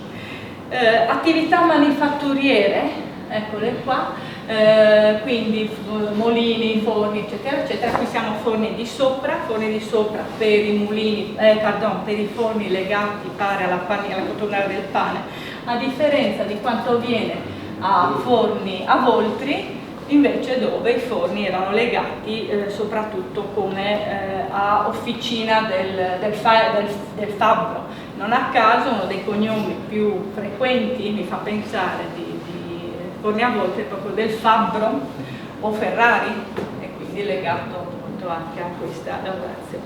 Funzioni rurali, quindi sono molto produttive per la costituzione di toponimi che illustrano attività agricole, campo, tutti i vari derivati di campo, ronchi, ok, la forma del territorio fatto a gradoni e via avanti, utili per il lavoro. Vi porto anche Sappada, anche questo abbastanza limpido per il terreno zappativo, no? Terreno da zappare. Oppure di allevamento del bestiame, quindi anche in questo caso le varie armentarezze, okay? Menterecces nel mio territorio, Pascai, Pasc e via avanti, Porcia per esempio, okay? Oppure altri tipi di funzioni, Pordenone limpido, famoso, celeberrimo per essere appunto una località per l'attività, nota per l'attività portuale. Trieste, ok? Trieste che si rifà a una origine venetica legata al mercato, non solo per tipologie, ma può essere fatta anche una ricostruzione per substrati storici, insomma, per varie stratificazione legata alle popolazioni che si sono insediate e che hanno denominato un determinato territorio. Si parla quindi di archeologia linguistica, alla riscoperta, alla ricerca di questi strati sovrapposti. Il Friuli Venezia Giulia in particolare è particolarmente complesso da questo punto di vista, proprio perché crocevia, insomma, terre di incontri dalle lingue romanze, germanica e slava, e quindi che territorio di passaggio anche di popolazioni che dai tempi più remoti che hanno lasciato testimonianze nel tempo notevolissime. E molto spesso ancora oggi abbiamo fenomeni di polimorfia. Camino al tagliamento, Chamin, Mayan, San Denele, via avanti, ok, e via avanti. Nelle zone di confine ancora più affascinanti perché troviamo anche le altre lingue. La nostra Castelmonte, Madonna di Mont per noi friulani, Staragora, ok, Montesanto per quanto riguarda le popolazioni di sloveni. Quindi vado veramente velocissima. La fase antica pre-romana, insomma, è quella che ha lasciato i toponimi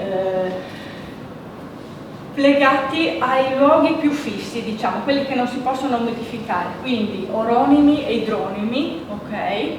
Abbiamo visto che poi tanto fisso non è neanche il tagliamento, però a questo punto, ma insomma, sono quelli in cui la derivazione è molto antica e molto difficile da ricavare molto spesso, perché riguardano appunto popolazioni molto lontane. Il caso insomma, più celebre, ecco, sempre il nostro tagliamento.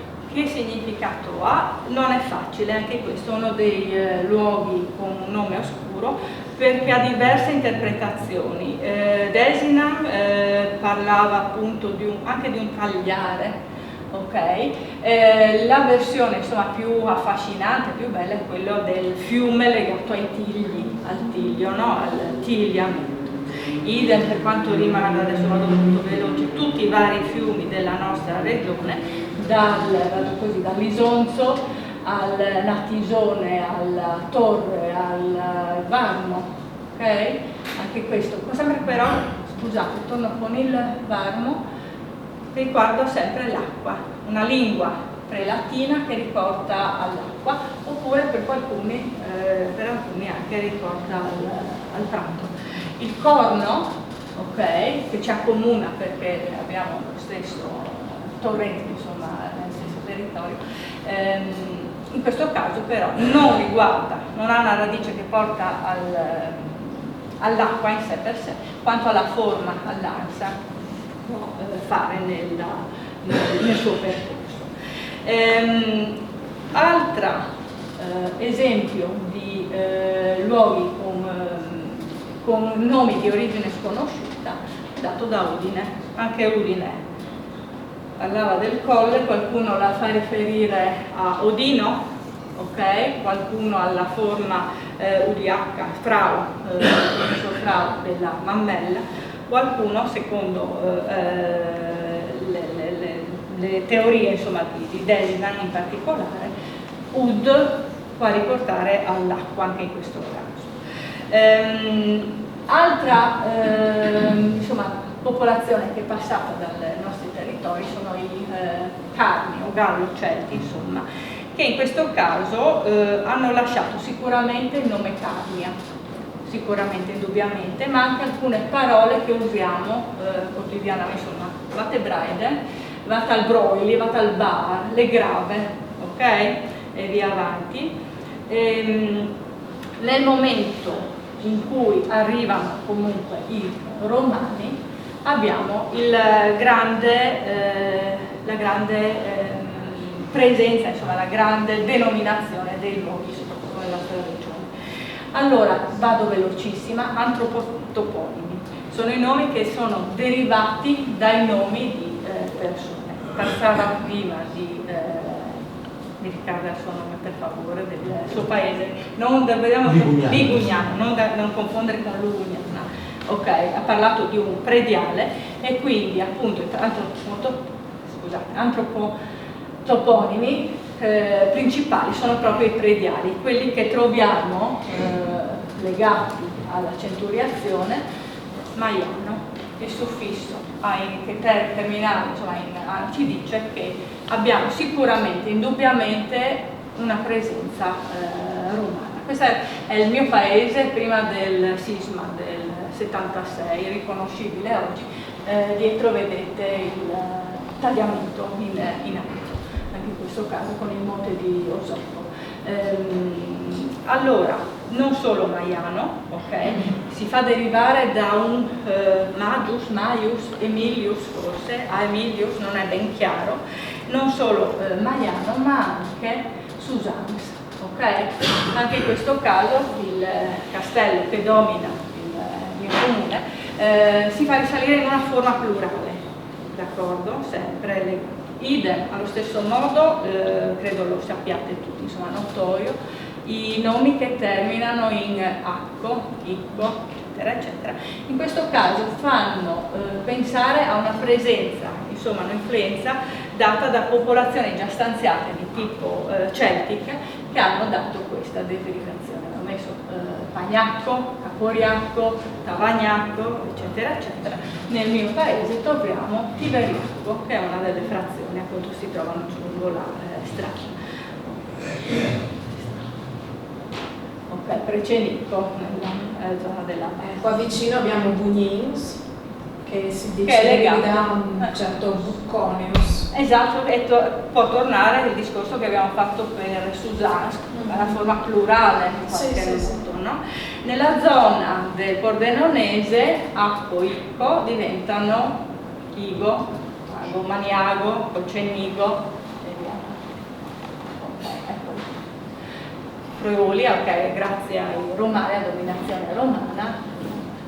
Agiotoponimi, anche in questo caso sempre nell'epoca romana. La particolarità dell'epoca romana è che a nomi già esistenti vengono in qualche modo santificati, chiamiamoli così, ovvero, faccio l'esempio di Sant'Eliseo, altra frazione del mio paese, che aveva diventata Sant'Eliseo, ma che quanto pare aveva un nome in precedenza legato al Leccio, Ilex Leccio, non tanto al santo, che non è particolarmente venerato nella nostra regione, ma appunto c'è questa trasformazione, succede per diversi toponimi. Altro, sempre in periodo veloce, in periodo romano, geotoponimi vengono appunto anche in questo caso dati per quelli più evidenti. Il monte Collians ottiene appunto un nome romano, Collians, Colle,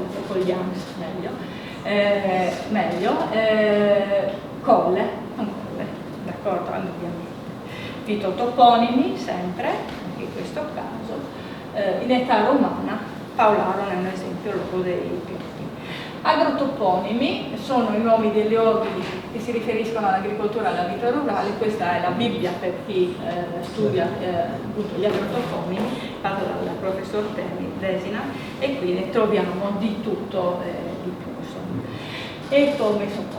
Ecotoponimi riguardano i nomi dei luoghi che si ispirano all'ambiente tropizzato, modificato appunto dall'uomo per scopi diversi dall'agricoltura, l'esempio grado, ok, quindi porto, scuola, delle acque, eccetera. eccetera, eccetera. Nel mio paese, commercio, ok? Commercio lo troviamo lungo la strada che collegava Concordia, salita su, lungo la via del tagliamento che portava al Norico, è indubbiamente un luogo legato al commercio, all'emporio. Troviamo due toponimi che abbiamo visti anche prima, ce ne sono. Abbiamo toponimi legati a consuetudini giuridiche amministrative, tipo tabella comunale, eccetera, eccetera. E qui vi faccio vedere tabielle, toponimi formatisi da rapporto con insediamento e viabilità, terzo d'Aquileia, Codroico, ok, Codroico, crocevia, tricesimo. Altro momento importante è il periodo medievale, anche qua cade l'impero romano e arrivano popoli germanici. Popoli germanici, i primi ad arrivare sono i Goti, che portano appunto alcune denominazioni anche di uso comune. Bearz, non so se lo dite voi, avete Bayarz, insomma, no?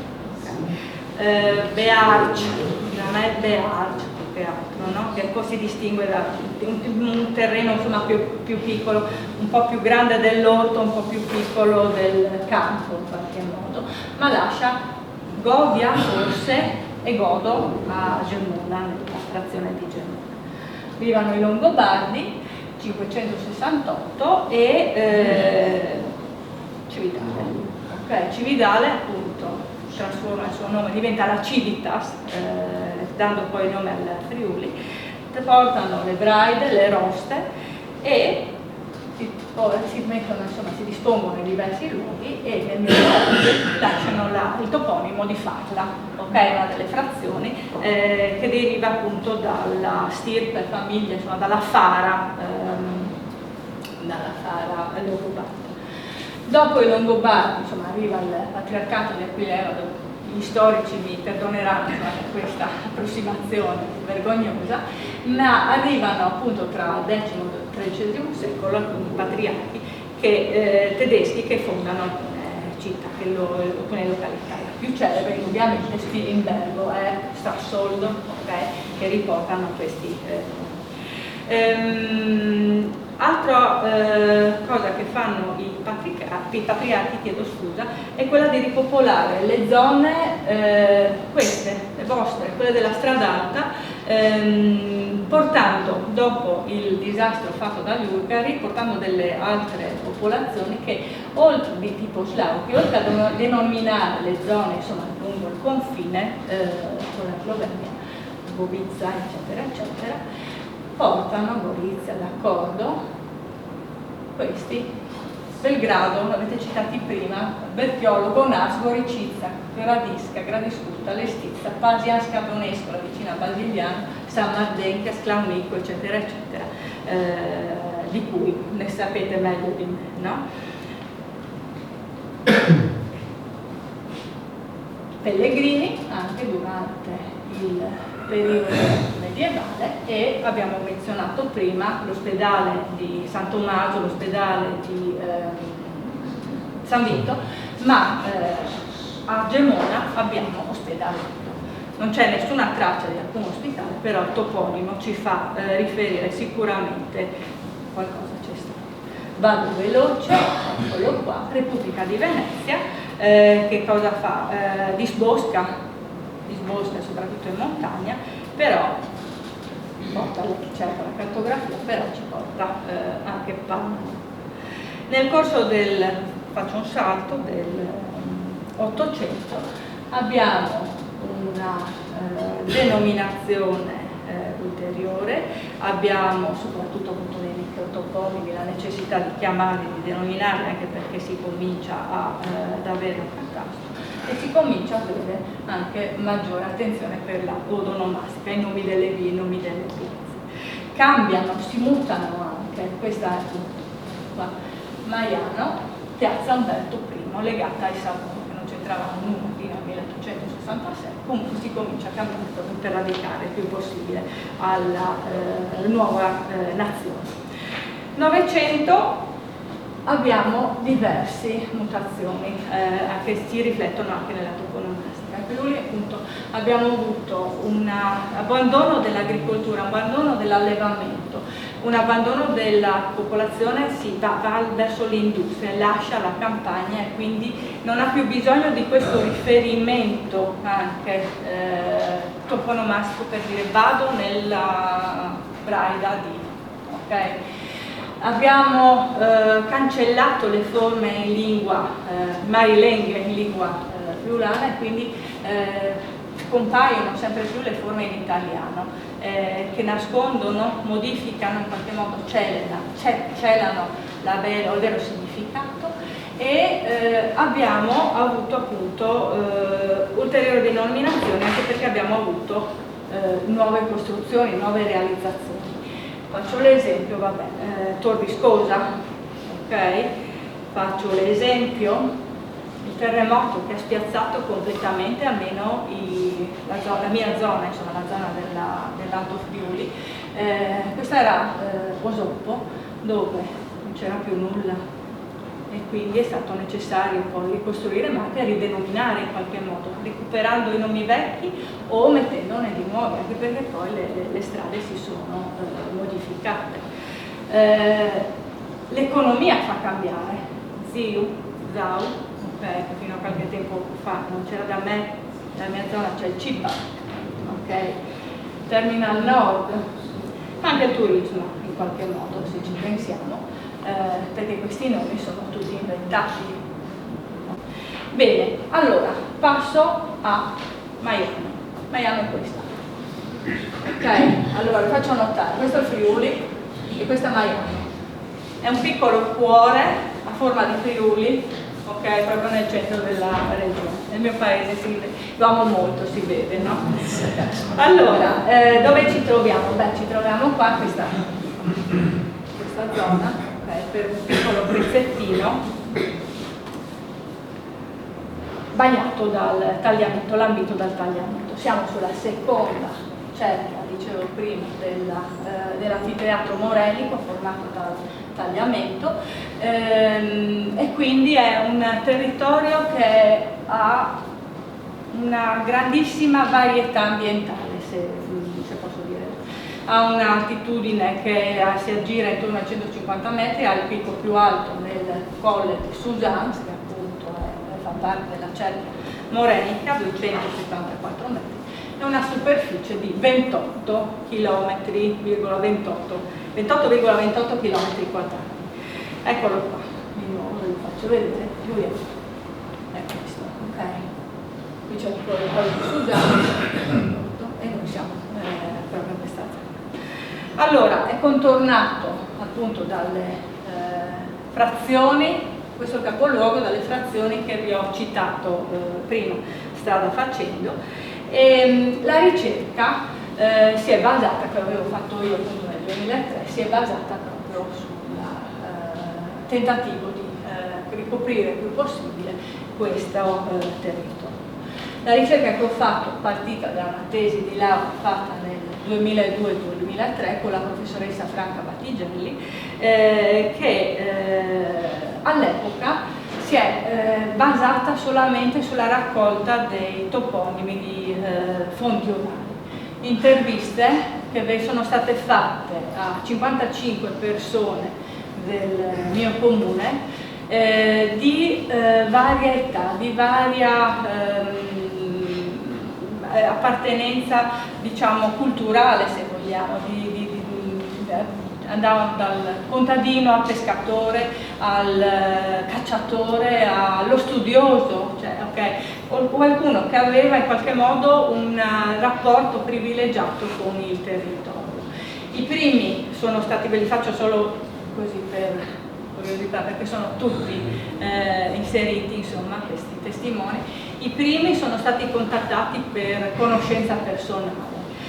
Molto spesso, appunto, cercando di coprire tutto il territorio, io essendo di Maiano capoluogo, avevo alcune difficoltà soprattutto per alcune frazioni, e molto spesso le persone stesse contattavano gli altri conoscenti, mi mandavano dagli altri conoscenti proprio per cercare di coprire il più possibile. Le interviste erano fatte appunto utilizzando un magnetofono, adesso non usabile, non esiste neanche più, non funziona, le cassette non so come ascoltarle perché ormai è tutto rotto.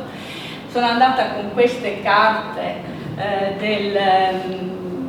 della cartografia regionale, della cartografia numerica, mi sono messa lì, prima mi andavo, senta, qualche giorno posso venire da lei in qualche modo a fare queste interviste, avrei bisogno di raccogliere, così le persone intanto pensavano, stilavano, e molto spesso mi è capitato di arrivare nelle loro case, e non è questo il caso insomma del signore, ma che la persona che avevo contattato chiamava i propri amici, i propri conoscenti, proprio per cercare di essere il più completa possibile, il più in aiuto possibile. Allora io sono partita dalle carte, intervistavo, chiedevo molte cose, perché si chiama così, lo vediamo di localizzare. Allora non è stato facile anche per molti riuscire a capire la carta, leggere la carta, non è così immediato. Allora io cosa ho fatto? Sono sempre partito dal luogo in cui abitavano, okay? E da lì circoscritto, insomma, un po' alla volta, come a macchia d'olio, siamo riusciti a coprire questi luoghi. Molto spesso arrivavano anche ricordi legati a questo territorio, a questo luogo, eccetera, eccetera. Molto spesso per uno stesso luogo sono stati trovati diversi nomi, per lo stesso appezzamento abbiamo più denominazioni. Quelli di Suzanne chiamano un determinato campo, chiamiamolo così, prato, il Prat di Miami, perché quelli di Miami è le Scantarelles. Okay? Quindi la polimorfia che abbiamo visto vale anche per i toponi legati comunque a diversi. Questi intervistati erano, parlo di appunto ormai 20 anni fa, avevano un'età varia anche, il più giovane era nato nel 70, quindi aveva 33 anni, il più anziano era del 1912 e quindi all'epoca era novantenne, che poi mi ha chiamato il nipote perché viene a aiutarmi a capire, a farmi vedere dove sono.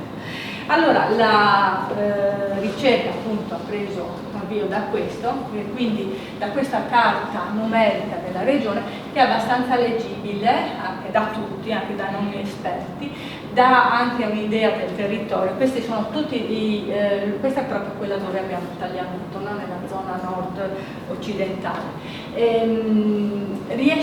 Sono in grado insomma tutti di riuscire a orientarsi, a capire abbastanza facilmente.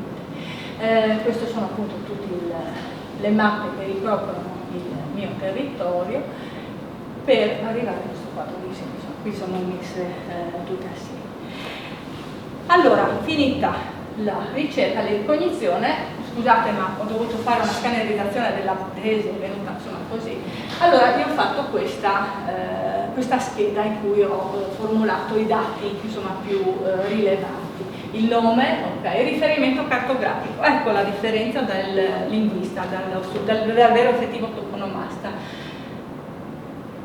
Per il toponomasta il nome è una lista di nomi con il significato, per chi studia geografia va georeferenziato, va collocato sulla carta, perché così ha senso per capire come era percepito il territorio, come era percepito il paesaggio. Cosa faccio? Aiuto? Esco? Così? Sì. Ok. E adesso dico in vista, con il mouse. Col mouse, Aiuto. Su vista. Pulito, ecco lì. Ok. Modalità schermo scadente. intero. Sotto lì. Eccolo. Perfetto. Quindi ho fatto questa georeferenziazione, riferimento alla carta regionale numerica, descrizione del sito, questo Prat de Flanie. Campo, è un campo, dove si trova? A sud-est della frazione Fara del torrente Corno. Com'è la morfologia? Okay. La proprietà di chi era? c'era qualcuno anche che poteva essere utile per avere la denominazione, il significato. Qui avevo fatto io una cosa molto alla buona, quindi ho trovato da Pirona oppure dai testi, insomma, del professor Frau, del professor Besina e via, ma anche fonti orali. Queste erano anche diciamo, le parti divertenti. Il toponimo è molto vecchio, Prate, dovuto al fatto che effettivamente fino a non molti anni fa la zona era interamente a frane, ma Flami è un termine oscuro, non si sa che cosa sia.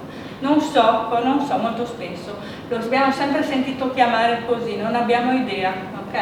Qualcuno magari si azzardava invece a dare delle spiegazioni. Braide è la campagna coltivata formata da più terreni, a volte anche destinati a vigneto. Plevane è dovuto al fatto che questi campi un tempo erano di proprietà della curia. Le varianti, perché per alcuni nomi abbiamo più forme, Braide dal Plevan, ma anche campagne dal Plevan, ok? Questo è abbastanza simile. Il passo successivo è stato quello, poi qui ho fatto a mano, diceva prima, eravamo nel 2023, allora tutti i toponimi dal brogliaccio, insomma dalla brutta copia che facevo durante l'intervista, poi li ho riportati così tutti a mano nella carta. Qui ho messo solo un particolare tanto per farvi capire, non so se si è riuscita a vedere i diversi colori, e quindi trastrato eccetera eccetera. Passo successivo quindi è stato il momento in cui il comune di Maiano ha deciso poi di pubblicare questa tesi, insomma, di laurea. E nel momento in cui c'è stata la pubblicazione sono intervenute comunque altre persone a cui devo assolutamente ringraziare. Sono tantissime, parlava prima lei di quel lavoro di squadra, questo lavoro non sarebbe potuto esistere se non avessi avuto intanto l'aiuto dei miei 55 testimoni orali, ma anche di tutte queste persone, a partire dall'amministrazione comunale, del sindaco di allora che era Claudio Zonta e dell'assessore alla cultura di allora che era Maria Teresa Garzito, che è mancata poco tempo fa, e del segretario comunale, è stato fantastico, il dottor Carlo Fiorenzo. Quindi il primo passo, sono andata nella sede del municipio dove ho cominciato, ero già andata veramente nella prima fase, anche per sapere se erano già state fatte tesi o ricerche sul lavoro a Maiano. Qui abbiamo trovato insomma, qualcosa, ma soprattutto sono andata in archivio di Stato. In archivio di Stato che cosa ho recuperato? Questi fantastici documenti che sono le mappe del catasto napoleonico, austriaco-napoleonico. Il comune di Maiano fino al 1800, adesso non mi ricordo esattamente, chiedo scusa, me l'ho raccontato, mi sono dimenticata, era diviso in due comuni censuari, Maiano e Susans. Maiano aveva 23 mappe. Nell'interno dei sommarioni, queste mappe bellissime, che sono delle opere d'arte, ogni particella era poi riportata in questi sommarioni e quindi io mi sono spulciati tutti, 2700, sono indietro, 704 lemmi che hanno portato appunto questa denominazione. Per Susans la stessa cosa, 17 mappe, 1742 lemmi, solo una grandissima difficoltà per Susans perché colui che aveva scritto i sommarioni all'epoca aveva una calligrafia da gallina, non si capiva niente, è stato un lavoro difficilissimo, mentre per quello di Maiano aveva perfetto. Eccolo qua, anche qua mi ho messo la carta, quella proprio con il castello, proprio per farla capire dove siamo. Negli archivi notarili negli archivi di Stato di Emilia dovevano essere presenti gli archivi notarili ed ecclesiastici del comune di Maiano e di Susano. Non esistono, non c'erano, perché secondo appunto i dipendenti dell'archivio sono stati eliminati, distrutti durante i bombardamenti della seconda guerra mondiale. Secondo Ermanno Dentesano e Barbara Cinauso e le persone che mi hanno aiutato aiutato poi per la effettiva, come si dice, distruzione, insomma, della seconda guerra mondiale. Secondo Ermanno Dentesano e Barbara Cinauso e le persone che mi hanno aiutato poi per la effettiva distruzione, insomma, della seconda guerra mondiale. ricerca, conoscenza etimologica del luogo, dovrebbe essere ancora precedente, ancora più antica questa scomparsa. Altro percorso che ho fatto è stato quello che ho messo questa è la canonica di Maiano, gli archivi proprio delle varie parrocchie, in particolare appunto la parrocchia di Maiano, la parrocchia di Suzans, Meris, che fa parte di Colloredo di Monte Albano, però documenti per alcune frazioni si trovano qua, e Farla. Anche in questo caso Farla e Suzans hanno parecchi documenti distrutti, dispersi, e quindi c'è stata un po' una ricerca, diciamo, trasversale. Vero è che per quanto riguarda la mia ricerca sono stati trovati circa 300 toponimi anche da questi documenti trovati negli archivi delle canoniche. Il problema qual era? Che a differenza di quelli fantastici dei sommarioni napoleonici, questi non avevano nessun riferimento cartografico, erano solo denominati senza avere nessun riferimento nella carta. Altro passaggio, ok, catasto. In catasto, dove anche qua con la macchina fotografica, perché nel 2000 questa la tesi era nel 2003, questa è stata fatta poi dal 2005 al 2010, insomma, tutta la ricerca, e quindi anche qua fotografato tutte le 29 mappe del comune di Maiano, che in questo momento è accorpato, e tutte le tavole censuarie. Anche in questo caso vedete, su questo qua è riportato appunto anche le varie tipologie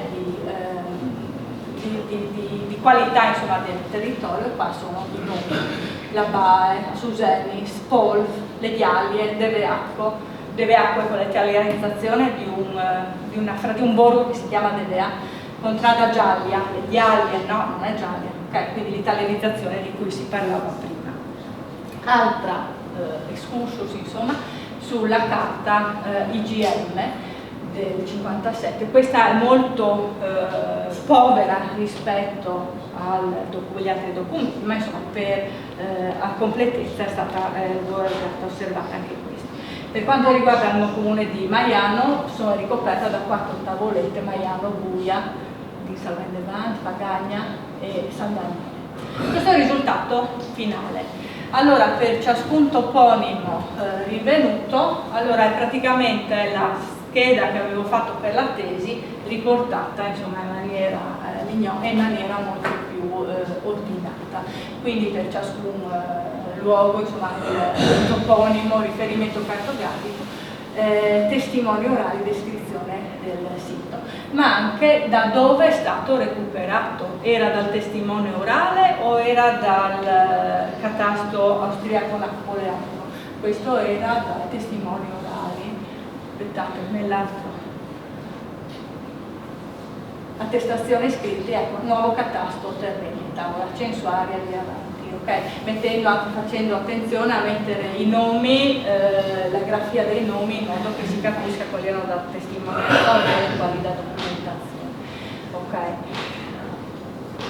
Bene, il Maiano, ok, ce ne sono diversi, le strade del Siore. Anche in questo caso mi è piaciuto lasciare proprio qual è il significato per le fonti orali, per chi mi parlava, ma soprattutto in questo momento arrivano in mio aiuto loro due, che sono appunto Barbara Cinausero ed Ermanno Bentesano, coloro che sono riconosciuti, insomma, come dei massimi esperti a livello, se non altro regionale, ma anche di più, della ricerca toponomastica. Questa è la Bibbia ultima, insomma, per quanto riguarda le curiosità toponomastiche, e il lavoro, appunto, proprio per essere più preciso possibile, di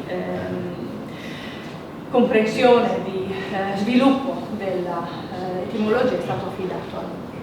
L'altro momento anche fondamentale, questo riguardava il significato, ma come geografo, insomma, la georeferenziazione, riportarlo in mappa, ha avuto necessità di avere altri sviluppi. Dai miei brogliacci, insomma, dai lavori che avevo fatto io in maniera, insomma, da buona, sempre grazie al comune di Maiano, mi sono rivolta alla comunità collinare del Friuli, dove all'interno del castello troviamo il centro cartografico dove sulla carta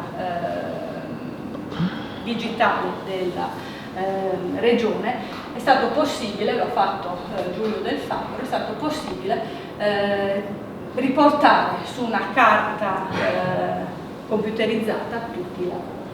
E Luciano Bereani, che è stato abile informatico, è riuscito a trasformare, a trasferire il lavoro che è stato fatto di delineazione dei toponimi sulla carta, a riportarli su un lavoro, su un Mapinfo Professional, in modo tale che tutti i toponimi schedati sono ritrovabili grazie a Google Earth in un dischetto. Ho portato il libro e si possono interrogare dalla carta. Questa è messa in piccolissimo, si può cliccare e qua ci sono tutti messi in ordine alfabetico e si ottiene la stessa informazione che viene data al libro con la localizzazione, geolocalizzazione precisa. Anche si può fare l'inverso, da qui, ma anche dalla mappa o dall'elenco si può arrivare a conoscere, ad avere le notizie relative al determinato luogo, tenendo tutto questo. Alla fine ecco quello che abbiamo ottenuto. Allora, qui vi ho messo è stato fatto in verde, alla fine del volume abbiamo deciso di stampare la carta regionale numerica con tutti i metodi. Allora, per quanto riguarda il corpus toponimico ricavato dal catasto napoleonico austriaco, 1233 toponimi, è ricchissimo, assolutamente ricchissimo. Qui vi ho messo un particolare, non so se è dura da vedere, è scritto piccolissimo, Prato del Corno, Prato di San Giovanni, tutti quelli verdi, ci fidiamo. 365 toponimi più 63 di GM dal nuovo catasto terreni, quindi molto più scarno. E infine, eccoli qua, vedete sempre in blu, in rosso 510 toponimi, che non corrispondono a quelli che abbiamo trovati in mappa. Se andiamo a fare quello qua, importante. Se andiamo a fare una statistica, 18 toponimi per chilometro quadrato da fonti orali, 62 toponimi per chilometro quadrato da fonti cartografiche, 11 toponimi, quelli anche dall'archivio, che non siamo riuscita però in qualche modo a localizzare. 91 toponimi per chilometro quadrato complessivi per quanto riguarda il mio comune di Concludo proprio con una frase di Enos Costantini, che so che ha lavorato anche per il comune di Camino, non sviluppa, che sono la pittura di un territorio, ne clappar capillo, per cognosi le sue storie. Concludo il friulano, ricordo comunque che anche la raccolta, assolutamente con i testimoni orali, è stata fatta tutta in marilingue, perché era la lingua che almeno 20 anni fa era la più diffusa. E mi fermo, so che ho sforato, chiedo scusa, sono prolissa. Di suggestioni che ci ha fatto conoscere tante cose del nostro territorio, per cui ringrazio i relatori e ringrazio l'amministrazione comunale e gli sponsor che sostengono questa manifestazione, che sono la banca BCC Pordenonese Mosile e la trattoria da Beppo. E vi invito, allora, Osmos Boboros ovviamente continua, per cui vi invito in particolare giovedì sul sagrato della chiesa di Pieve di Rosa, dove ci sarà la serata per Aulis di Thiere, quindi con le letture degli scrittori friulani, con i giovani attori della compagnia Zero Traccia, accompagnati dalle musiche di Jeremy Serravalle, Marco Bianchi e Sara Della Mora. E vi invito anche per la serata finale, il 23 giugno, nella corte di Villa Minciotti, quindi Tambor dei Siors, quindi a Tagliamento, in cui lo storico Furio Bianco racconterà le rivolte contadine del Cinquecento in Friuli e con la convegna musica al pianoforte di Giorgio Consutti. Sto dimenticando qualcosa? No, ok. Spero che sia stato interessante per voi come lo è stato per me. Grazie di cuore per essere venuti e vi aspettiamo alle prossime serate.